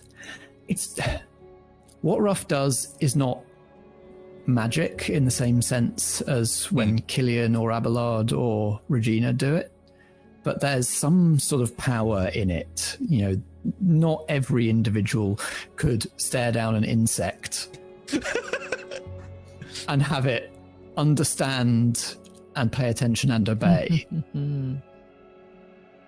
But some sort of understanding passes between you and Gretchen's queen. And the swarms past you towards the wardstone. And because you succeeded with stress, it's going to sting you on the way. Yep. Several of the bees, without this guiding intelligence behind them, these are bees acting on instinct now, and several of them are in this confused state. They don't know what's going on, and their first instinct is to lash out. So you are going to take 3 blood stress, please. Yay! So that's 6 total for you. 6 total, yes. So when we make the resistance roll, I'm not just rolling under the stress you just took. I'm rolling under all the stress you've taken up to this point. So if I roll a 6 or below, you're going to be taking some fallout here. I rolled a 10. Yay! It's all right. They'll get me next time. Don't worry. Those bees. Builds up and up and up. Well, what Regina will be doing is like, oh, well, boo you, hound. And then I'll just start picking up any wayward bees and just be like popping them in places, just offering them a home. But ultimately, it is pretty gross just me picking up bees and like eating one and then maybe putting it in, one in the ear. Yeah. Fiona, please mark on your sheet as a resource in your inventory, glyph marked bees. Oh, yeah. Good. D6 occult mobile. Oh, that's cool. The mobile tag on a resource means that if you don't keep an eye on it, it might go walkabout. Right. Is Abelard still Horrifying. a giant skeleton? Yeah, I think seeing that the danger has passed, he starts to shrink down into his more unassuming drow form, and I'd like to ask the rest of the group: do you think that they've done this before? Do you think that you've already seen the true form, or do you think this is the first time? I think we've seen it personally. Yeah. I was going to say either we've seen yours or we've seen someone else's before. Yeah. Like the idea is this may be the first time we've seen yours, and that could be an interesting bit of role play. But the idea, like we're all sort of delvers. Yeah. And we've probably and like I know Ruff would have met witches in the past and probably fought alongside witches, so that is something that you might have seen. And that's interesting because every witch's true form is totally different. Yeah. So it can still be like throw up horrific. Yeah, it's pretty horrifying, but yeah. But also, you're made of bees, so like. Thank you. Bees and bones. Yeah, so I think as Abelard returns to their smaller form, the skeleton shrinks and the flesh kind of reconstitutes around the shrinking bones. And it's like one of those sort of anatomical models where it's like the muscle and the blood vessels, and then the skin goes over the top, and it's just like it's all very anatomical. Oh my god. Ruff is going to avert his gaze. like he's seen this before. He doesn't want to see it.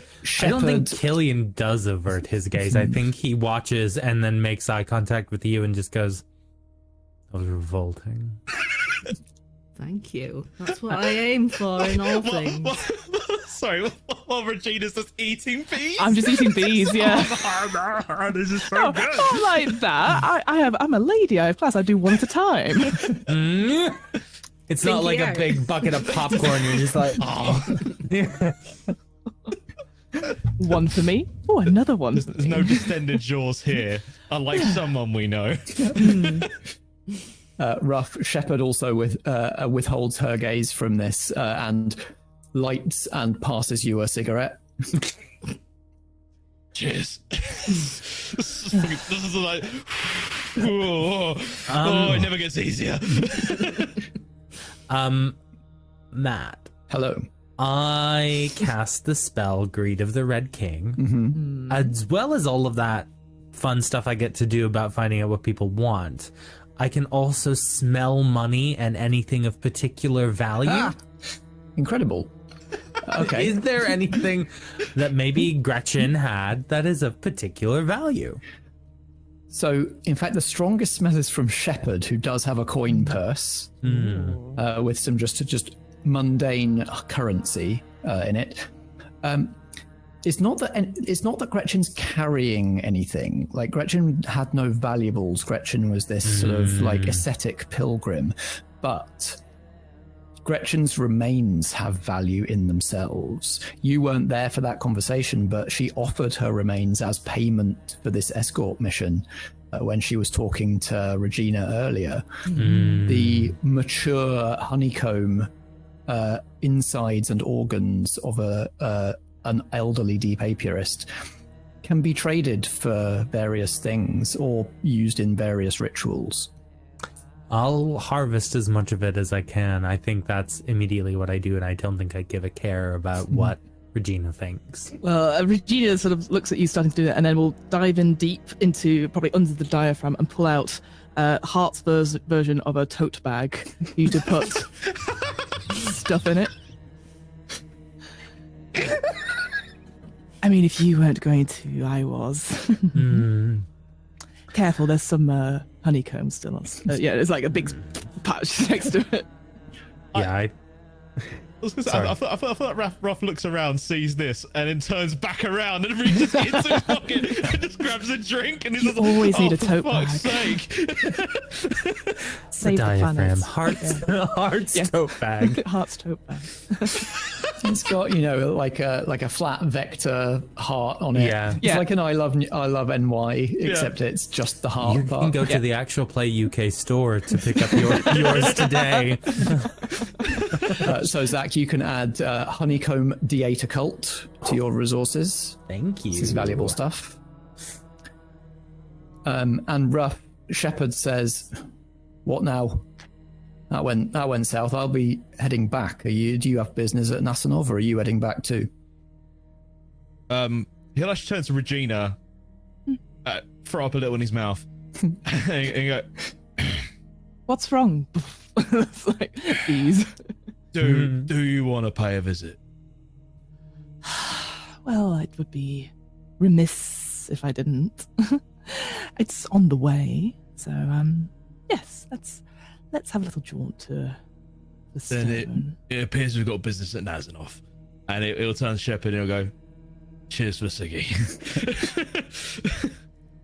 Got business of your own, comrade, or do you just go where the money takes you? Little column A, little column B. We've We've all got duties, right? We do. How long you had the badge? Hard to say in years. I feel that. But it's all I remember now. So, all about... I'm losing the voice. So it's all about duty for you, is it? Yeah. Duty to who? The originator. First. And he just points at the number. And he actually points at the name that isn't there anymore.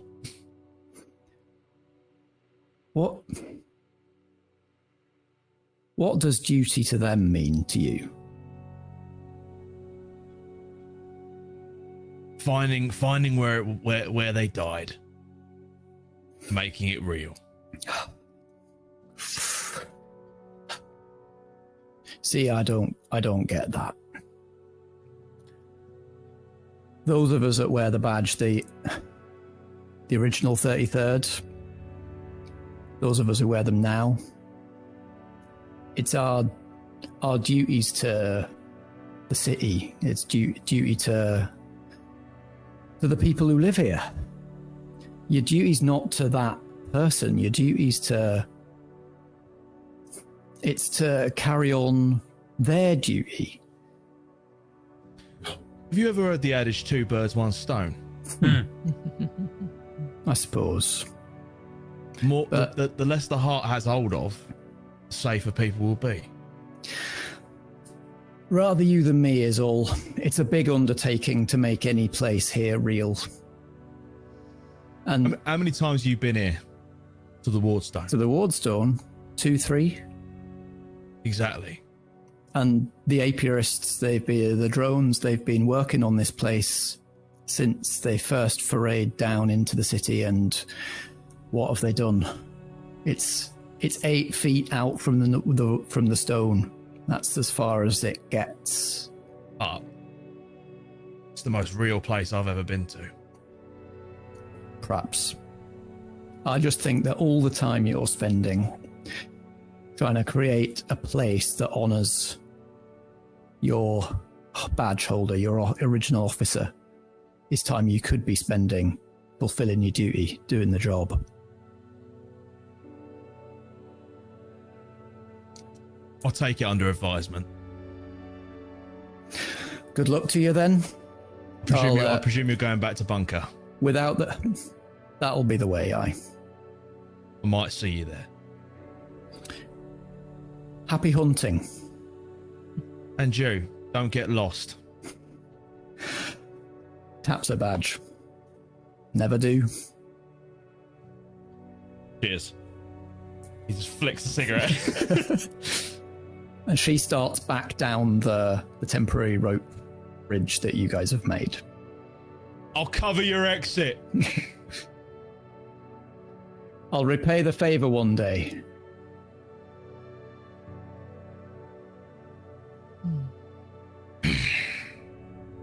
Right. Regina, you ready or what? Oh, of course. We're all ready to go, aren't we, my little... Well, no, I'm sorry. Abelard, it is your thing. Would you like to come with me? You know? I was hoping that you would let me come along because I'm curious about other forms of power that of course I'm very attached to my witchy ways, but I'm always curious about different ways of doing things. Well, you are in for a treat. Come on. All right. Don't get left behind. And then I'll surge on forward.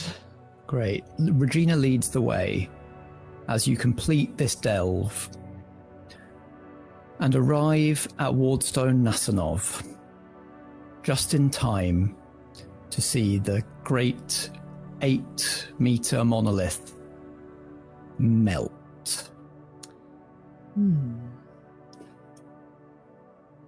Those of you who've been to Wardstone Nasanov before, can you give me some description of what you remember this place being like? Okay, what you're expecting to see as you arrive. Fiona, do you want to go first? No, you go first. Go for Okay. it. So from Ruff's memory, he will have brought other pilgrims here who didn't try to kill him. And essentially what he remembers is this glowing so this rock, this massive huge rock in the center of the Wardstone itself, and then around it these glowing glyphs, which slowly fade and then basically as more bees arrive and are given to the cause, then the glyphs brighten and it basically brings the place into more reality. It makes it impossible for the heart to get to it. His memory is this sort of glowing blue light from these glyphs that he's never understood, never will understand, but he knows that that's what they're there to do. They're there to bolster the Wardstone. Yeah, this is a grand experiment of the Deep Apiarists to create. This is the one place in the heart. It's a successful experiment in a very, very contained area. The one place in the heart that stays real and unchangeable when nobody is watching.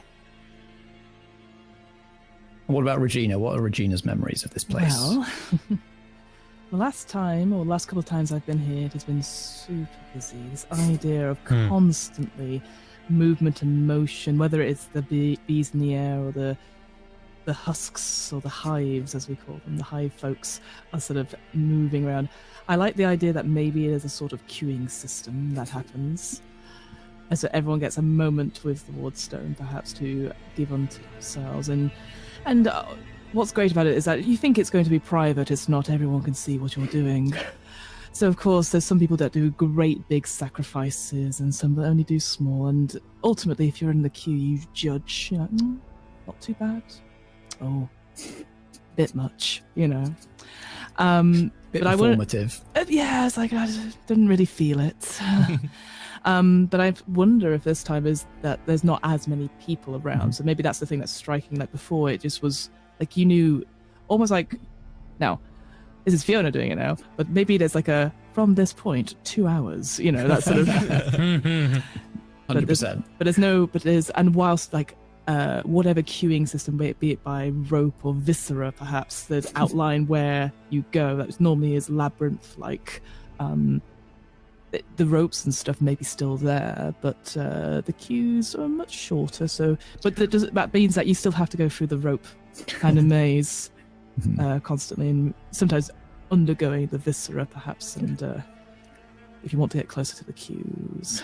Yeah, and this is a potentially significant place for both Regina and Ruff, not just because they've been here before, but because both of you want to establish something here in the city beneath. Regina has designs on starting her own magical academy or university. Ruff has this monument that he wishes to erect to his, the fallen original bearer of his hound badge. Both of you want to create something that lasts in this landscape that simply erodes all of reality. So Wardstone Nasanov potentially holds answers for both of you. But as you step off the final tile of that yellow brick road into what would be the beginning of the queue, the pilgrim's queue, the ground underfoot, instead of being solid and real, shakes and your feet sink. The light here is dim, dark twilight instead of that bright electric blue that Ruff remembers. And past all of these strung sinews that mark the queuing path, at the stone itself, you see, first of all, Flora, her arms outstretched, her swarming around, trying to find a pattern to fix what she sees, but locking into one pattern, failing, moving into another, failing, and her form itself buckling to its knees in the face of what's happening before her. And beyond Flora, at Wardstone Nasanov itself, a hunched figure stands bent nearly double with one hand on the wardstone. Tall, with long hair that maybe was once beautiful and silken and blonde, but is dirtied, muddied, bloodied by long journeying in the heart. Long flowing black garments that obscure most of the figure's body and just sort of hang, creating the effect of a kind of a gaunt figure with just ribbons of black hanging off. And the ground under the figure's feet and the stone where their hand touches it bubble blackly, melting into dark, tar-like sludge.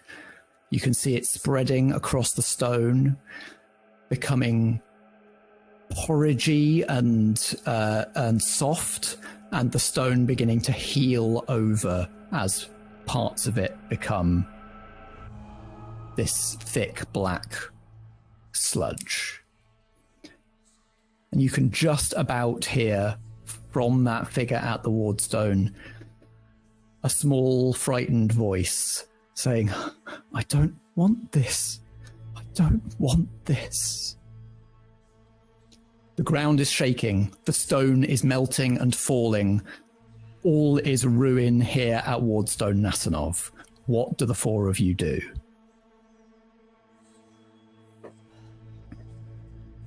Regina, is this normal? Unless they've had some real structural changes, I don't think so. At this point, she just rushes ahead because this is pretty bad. So she's gonna quickly limbo underneath various viscera, trying to get for the straightest path towards the Wardstone. If she's running, I'll run. Yeah, Ruff will follow. Definitely 100% immediately, like without even thinking. Abelard's gonna also follow, spitting into his hands and kind of proffering them forward because his spit is the way that he mends things. So he's just sort of like in anticipation, just like saliva dripping off his hands as he runs forward. Amazing. Right. All four of you surge forward. Who's going for Flora? Who's going for the figure at the stone? And is anybody going for the stone itself? Or if you have other objectives, let me know. I think Abelard's going for the stone to try to stave off the melting. Great. To allow the others to kind of to make more decisive actions. I'll go for the figure. Cool. I'd say Ruff is splitting his attention between Regina and Flora. Specifically because Regina is part of his party and therefore someone he has to care for. Has to. Thanks. It's required to by law. Yeah. Ties of obligation. My own moral code. And to be fair, he probably is constantly checking the other two as well. He is in battle mode, like full on. Like this is very much close to we need to leave. I think Regina. Ooh, I think she's also splitting her attention between the hunched over figure and the Wardstone because ultimately the Wardstone has all that information that she really needs. So I think that will be the priority, but definitely what is occurring, so to speak, with this person. Yeah. Okay. Abelard first. Abelard rushes to the stone itself, ignoring the people as much as possible. And attempts to do something with it. Are you going to try and mend it with your witch spit? Yes. According to my witch spit skill, when you want it to be, your spit becomes adhesive and can harden into a tarry, sticky substance. So I'm going to try and, just like strings of saliva just coming out of my mouth and just globbing onto this melting stone and trying to harden into some sort of shell to at least keep it in place for the moment. Right. Okay, this is going to be a mend cursed resistance roll. The idea that this is a religious place, you're just running up and spitting on it. It's so good. It's so good. It's very much that meme of the guy putting gorilla tape on the big... Yeah. This is some witch stuff. Your blasphemy is no thing for Abelard. Yeah. It's so good. I love it. It's like this. I have no conception that this may not be apropos. Yeah. This is normal. It's how we fix things. Yeah. So I do have the mend skill, but I do not have the cursed domain. Okay. Unfortunately, it's also going to be a risky check. This is our first risky roll of the game. When it's risky, you still roll as many dice as you would normally, but whatever the highest one is, we take that away and you don't get to use it. Yeah, it's mad. Okay, so currently you're rolling 2d10 and taking the lower. Okay. Let's have. And what could you lose? What bad thing could happen to you? Ooh. I feel like I could potentially my mind could be broken by the knowledge of millions of bees. Yeah. Yeah, there are, in fact, as you run up closer to the stone, you can see hundreds of little hexagonal pits all across its surface, out of which bees are fleeing. Ooh. I got a 4 and a 2, so Oh god. Oh yeah. consequences. Here we go. I told you to keep all the save all your bad rolls for later. So a 2 is a failure. So you don't achieve what you were trying to do, and you take stress. Cool. So the damage spreading across Wardstone Nasanov is just too much and too fast for Abelard to keep up with. And you even see that where you're trying to repair, parts of where the Wardstone has become tarry and soft using your hard adhesive spit, the effect spreads to the spit, softens it, and makes it tarry and soft as well. And as you are, introducing your own witchy fluids to this stone of the Deep Eight Purists, there are bees, and they sing, they swarm, and some of it resonates inside your skull. And you take 1 mind stress. That's not too bad. All right. Oh. Cool. Yeah, I'm just trying to sort of hum to myself to add a different pitch to the bees to try and block out the frequencies that are getting into my head. Great. And how much stress do you now have total in all tracks? 3, all Okay. in mind. Cool. So if I roll a 3 or below, I rolled a 4. It's gonna happen. It's gonna happen this session. It's going. Great. Let's do rough next, because you were splitting your attention between Flora and Regina. Was that right? Yes. Great. Okay. So you can sit up. Regina is doing whatever Fiona says Regina is doing. Yeah. Flora seems to just be trying to hold this effect at bay. You can't. It's difficult to tell behind the wicker beekeeper mask, but she just seems in absolute kind of despair, but is trying to push through it to try to hold this effect at bay in whatever way she can. Her bees are much more coordinated and organized than the ones that are streaming out of the stone itself. And they are surrounding the stone and moving into eldritch configurations, trying to stabilize this effect, but failing. I think to rough, it's very quickly becoming we need to leave moment. If the bees are fleeing Warstone Nazanov, then Warstone Nazanov has fallen.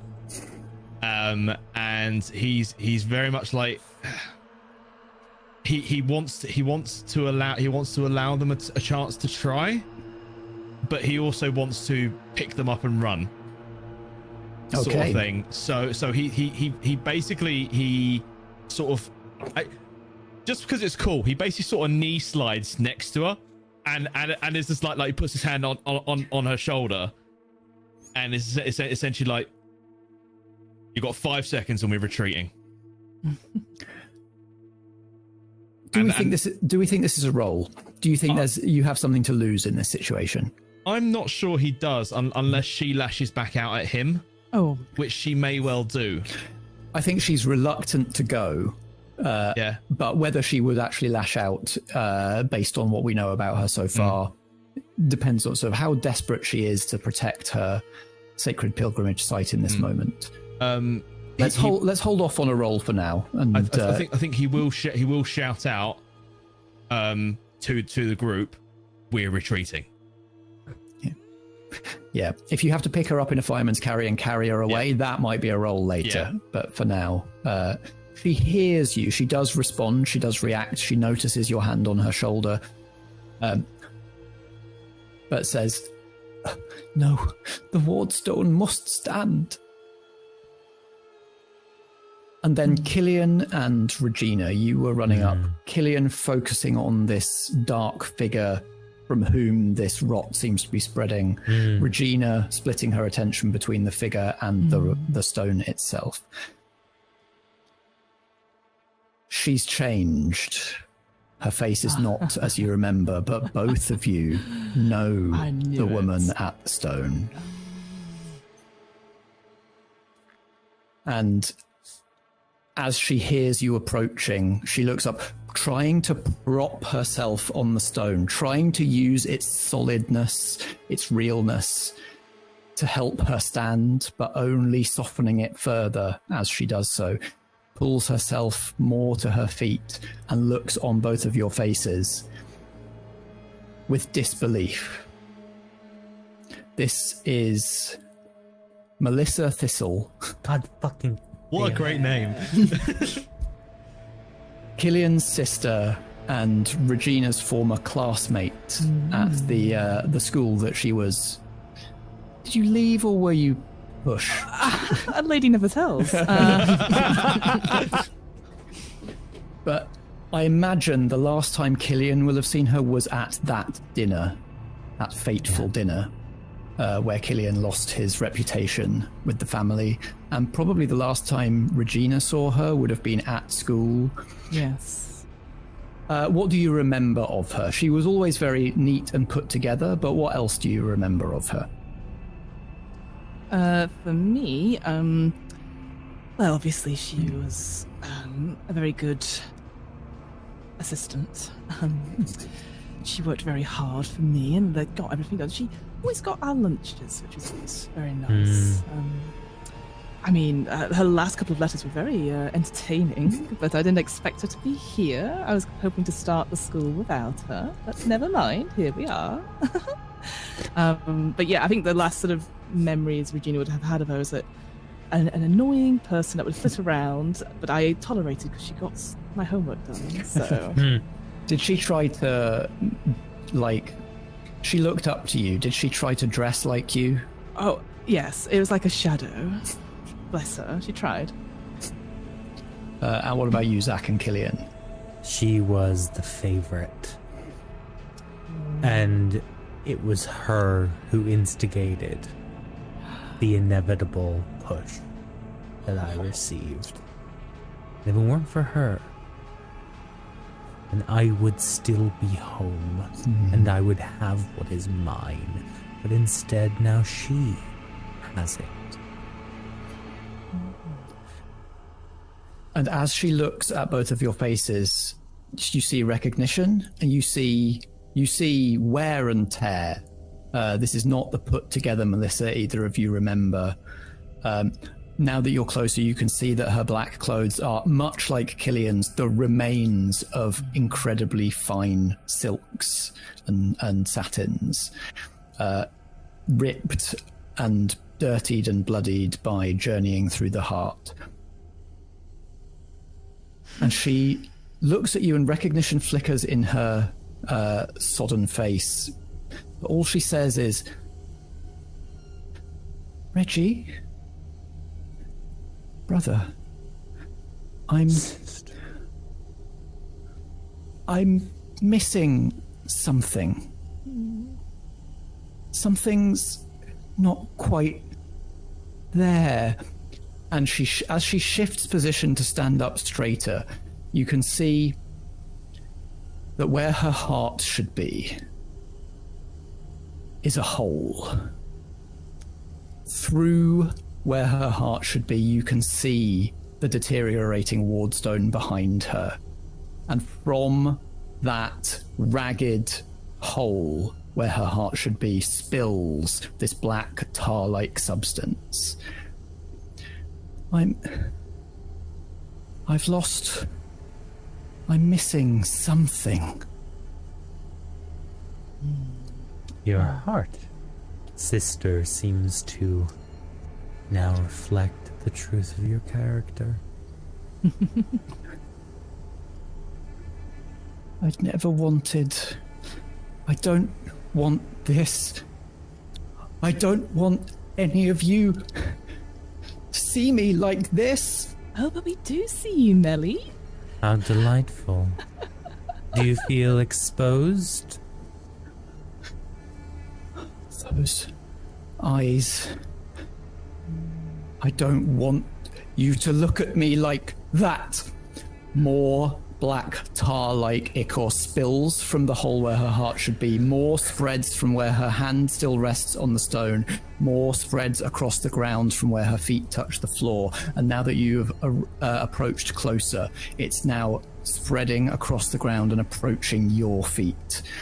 And the two of you who went closest to Melissa, I would like you to make endure cursed rolls for me, please. Oh, Really? Help is not on the table, and these rolls are risky. I have neither of those. Yeah, me neither. Funnily enough, That's the one then. So I would like to use one of my abilities, please. Okay.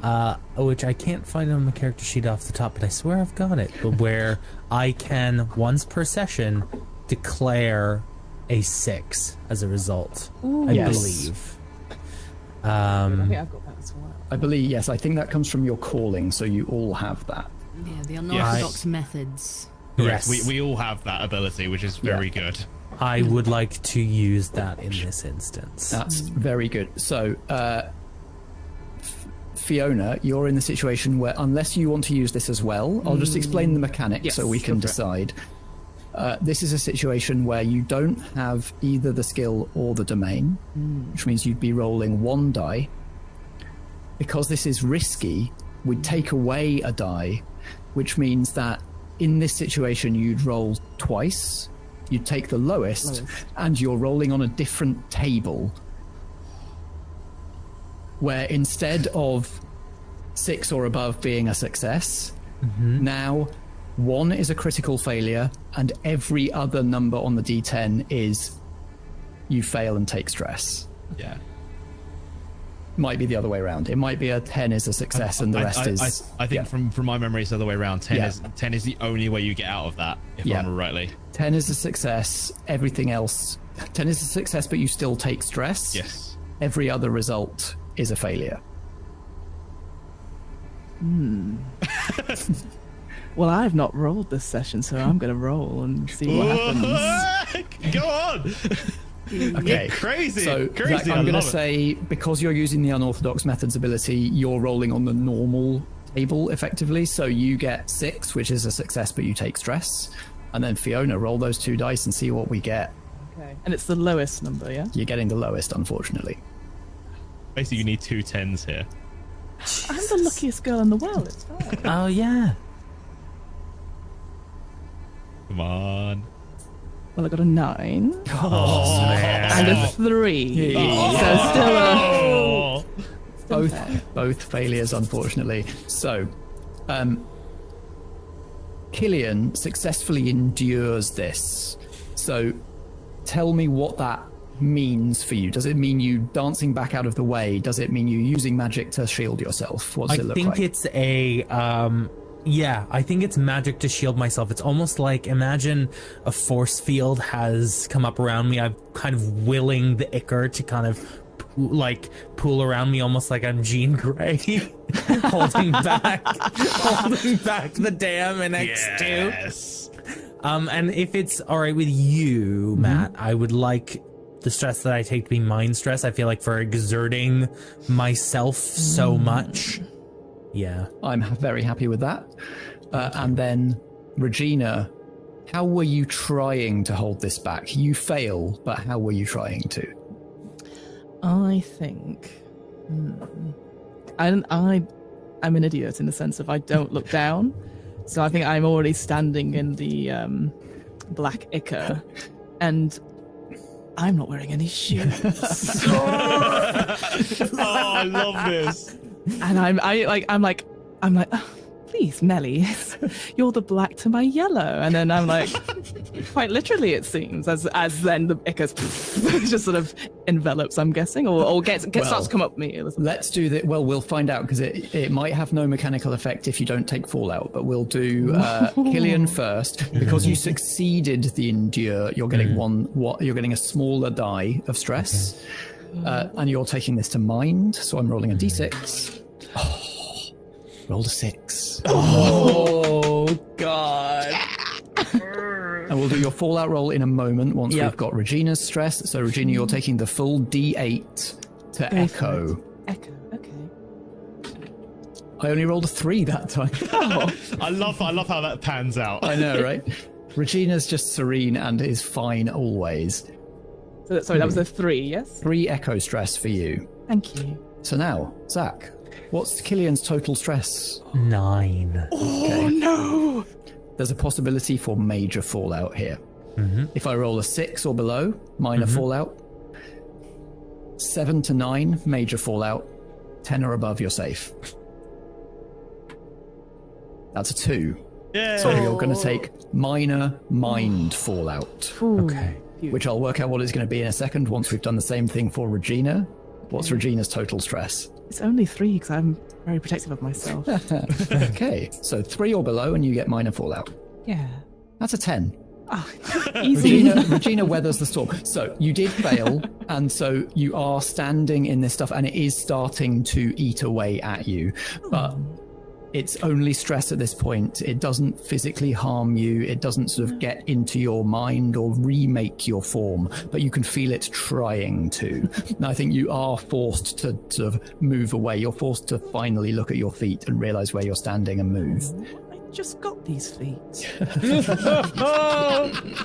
Or in fact, I think you're left standing on a fallen chunk of Wardstone Nasanov that is in the process of being dissolved.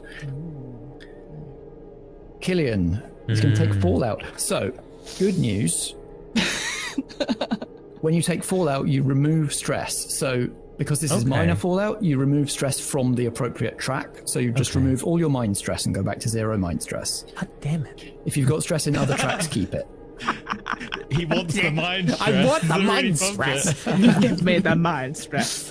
And I'd like you to write on your sheet Yes. the ongoing minor mind fallout fascination. Uh-huh. Killian becomes obsessed with a strange topic, usually whatever caused the fallout. If Killian didn't have his sister and her betrayal on his mind before, he sure does now. Ooh, I'm going to tell you all about my family dramas. Yeah. So mechanically what this means is you must take every opportunity to try to learn more about her and what's happened to her. Okay, well, yeah. When you try to learn more about your fascination, you roll with mastery. If you have the opportunity to learn more about your sister and what's happened to her and you refuse it, you take stress. Oh, God. This is going to be fun. Well, hey, at least my fascination's in the direction of the plot. Oh, cuttlefish. Imagine if that was the thing. It's like... amazing. And as Melissa's sort of it doesn't feel like rage at either of you. It just feels like this intense desire for the situation to be else. Just to not be being looked at, to not be here, to not be causing what she's causing. And this stuff just spills out from her. The ground begins to sink under the stone that Regina is standing on.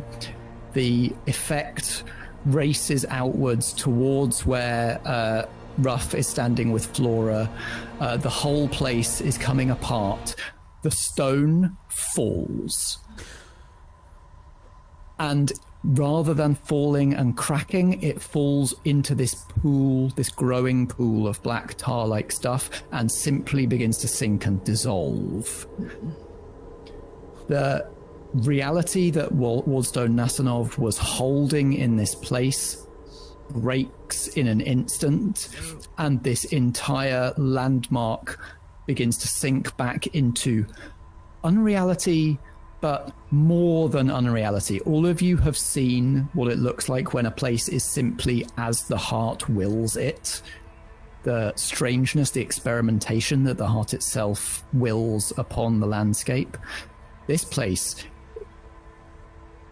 is beginning to become unreal, and then that unreal place is beginning to become nothing. Melissa saying one last time, "I don't want this," sinks into the pool herself and disappears. And this place is coming apart around all of you. We don't have very long left in the session, but just give me an idea of an escape plan. Yes, Dan, what you got? Ruff is going to shout. Well, he's going to say to Flora, "Sorry," and then he's going to shout, "Fall back, retreat, regroup," and he will also shout to Abelard, "Get get there, my mind, get Regina, and he's gonna run at sorry, Zack, what's your guy's name again? Killian. He's gonna run at Killian and basically spear him onto his shoulder and run. Very good. Yes, because I was not going to leave. He is just going, and he is constantly he's constantly repeating the words, fall back, get to cover, regroup. Like he's shouting this as loud as he possibly can. Ruff was ahead of the curve on this. Ruff was thinking about getting out of this place the second you all arrived. So Ruff is the one with the presence of mind and the escape plan. And with that mantra running through Ruff's head, I think I have an idea of where you might be leading everybody. But can you tell us what is your... You can't just think away. You have to think... When you're traveling in the heart, you have to know where you're going. Where is Ruff taking us? He is going to the bunker. And he's taking everyone with him. We'll find out what the bunker is next time on Actual Play UK. Dun, dun, dun. Your sister just turned up and melted everything. Fermented goo. I didn't know you knew my sister. Well, you know, Melly was lovely. Yeah, Melly was okay. Was she? I mean, I know her name. She wrote me a letter. Oh my god!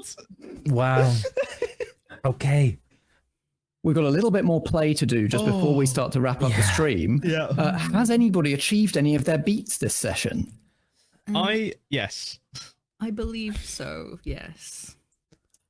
Yeah, Dan, you had your hand up first. So what have you achieved? I believe it's kind of wishy-washy a little bit, but I believe I met someone from my old life who was trying to get me to stop. You sure did. and Shepard did not think you should be doing this. Yeah, and I imagine Shepard is someone he doesn't remember. Ah, even better. Upsetting. Juicy. I like it. Great. Okay, and Maddy, you had one. I killed someone who was trying to stop me from gaining knowledge, which was Gretchen. Because I sliced her up real good. Sure did. And we can take that as a collective. You killed Gretchen for the purposes of anybody else who had that beat. Yay! Take my kill. I ate her bees.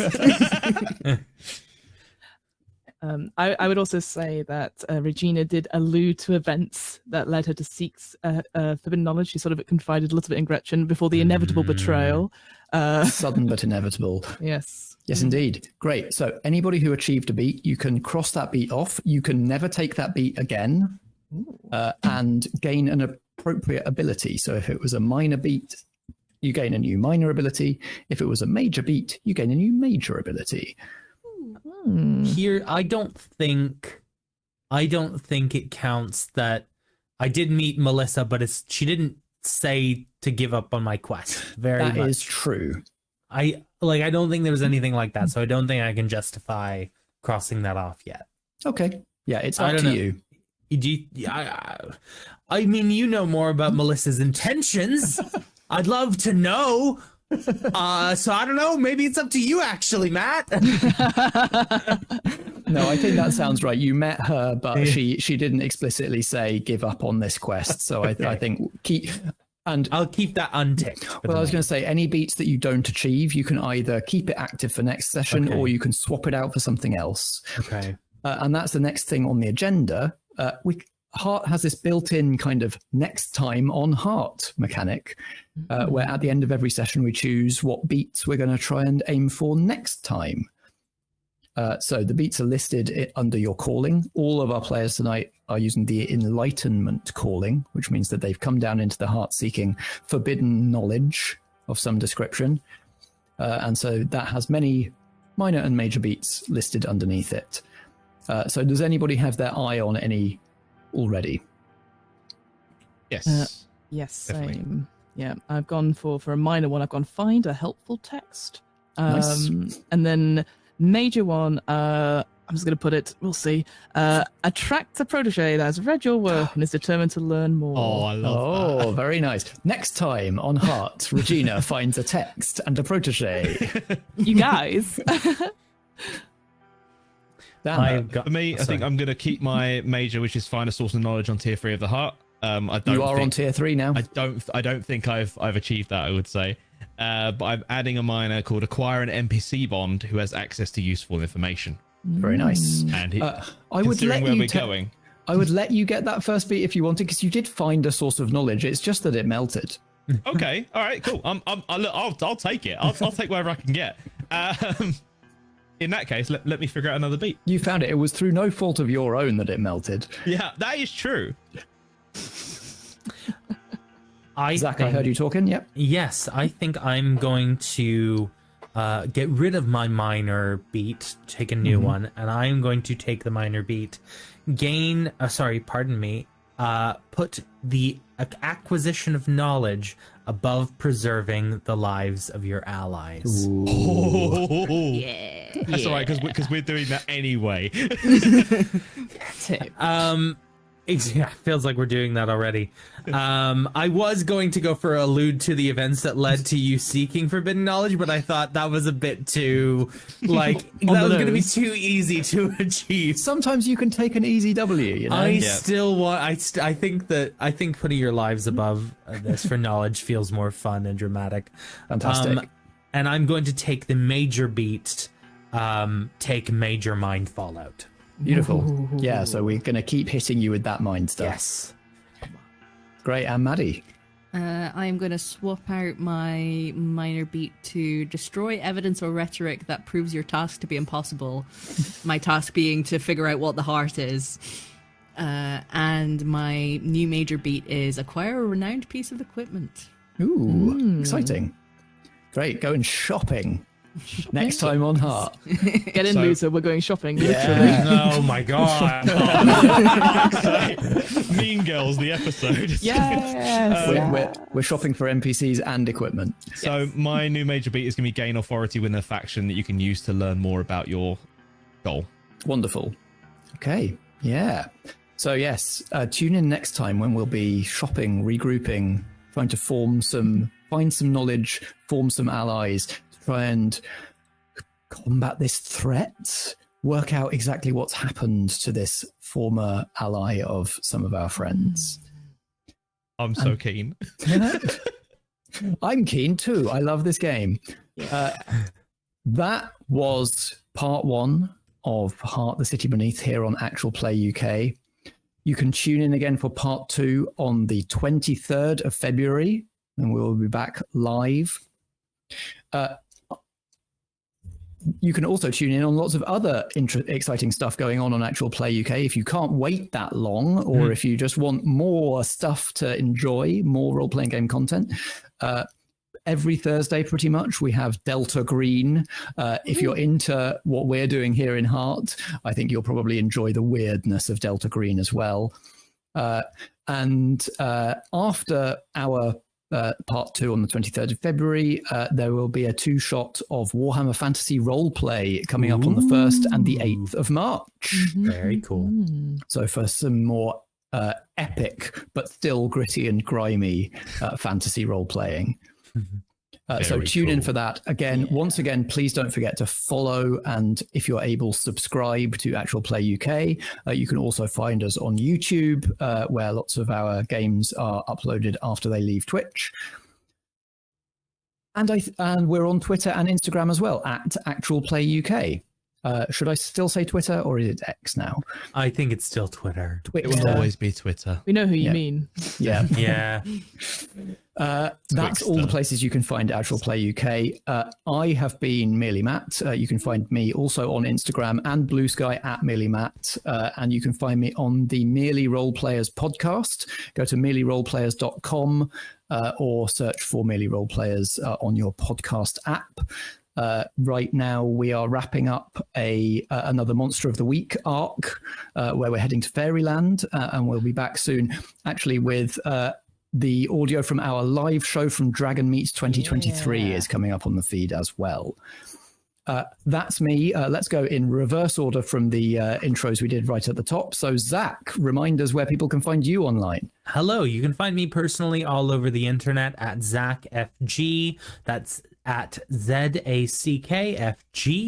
And then you can hear my voice on Realms of Peril and Glory, a fabulous actual play podcast where we do gorgeous original sound design, beautiful original music, and as many indie game systems as we can get our hands on with some really great storytelling. We this year are going to be delving quite substantially back into our Liminal London game. So if you watched our Liminal London crossover here on Actual Play UK, maybe check that out and enjoy. Thank you. That sounds awesome. Thank you very much, Zack. And next up, Maddy. Yes, you can find me all over the internet at Maddy is Abstract, and also on Realms of Peril and Glory. In the Veil campaign, I ran a game of Agon, and there's various other things where you can hear me. And you can also find my Actual Play podcast, A Game of One's Own, where I play solo and two-player RPGs. One of which was a live show at UKGE with the wonderful Zack, where we played To the Bitter End, where we were space bounty hunter rivals. That was good. And the two other games that are currently up on the feed are Dragon Dowser, which is a cozy little game about finding dragon eggs, and then Mountaintop Isolation, where I was trapped in a cabin during a blizzard, and yeah, you can see how well that went. Amazing. I've enjoyed A Game of One's Own very much, and all of Realms of Peril and Glory as well. It's great. Dan, where can we find you online? So yeah, I'm part of a group of three guys called the Brit Twits. We're on YouTube, we're on Twitch. We're currently playing Baldur's Gate 3 as a threesome. It is a lot of fun, especially because Alex has decided to play a paladin called Blowhard. It's mental. Yeah, so we're playing through that. You can also catch us over there doing Final Fantasy Fridays. We're playing Final Fantasy X-2 at the moment, which is also very fun. Yeah. It's a silly game. Oh, the outfits, the outfits. So much dress up. It's dress up simulator, the game. And also on Twitch, I'm currently doing honor mode of BG3 as well, which is horrible and it's so hard. I need to think so much and I hate it. I'm notoriously bad at video games, so come watch me be bad at video games. Fantastic. And finally, last but not least, Fiona. Well, when I'm not wearing yellow on Fridays, you can catch me doing What Am I Rolling? What Am I Rolling? Which is what was it? It's a twice monthly RPG one-shot podcast where we do lots of different systems, very similar to Realms. We've had the wonderful Zack on to run Flabbergasted. I know Maddy will be on at some point. I've got various pokers and various fires, etc. But I also am the co-host of the DM's Book Club, where we take some D&D lore and make it better. We read the books so that you don't have to. And other than that, you can find all that if you just type in What Am I Rolling and the DM's Book Club wherever you listen to podcasts. Thank you all very much. Thank you to the players. Thank you to all of you at home for watching. The biggest thanks of all to producer John for making this whole thing happen. John. And to Jordan for making Actual Play UK happen. And with that... We love Jordan too. Yeah. With that, we leave you. Please join us again on 23rd of February to find out how this story ends. And keep us always in your heart. Yeah. Good night. Yeah. Bye.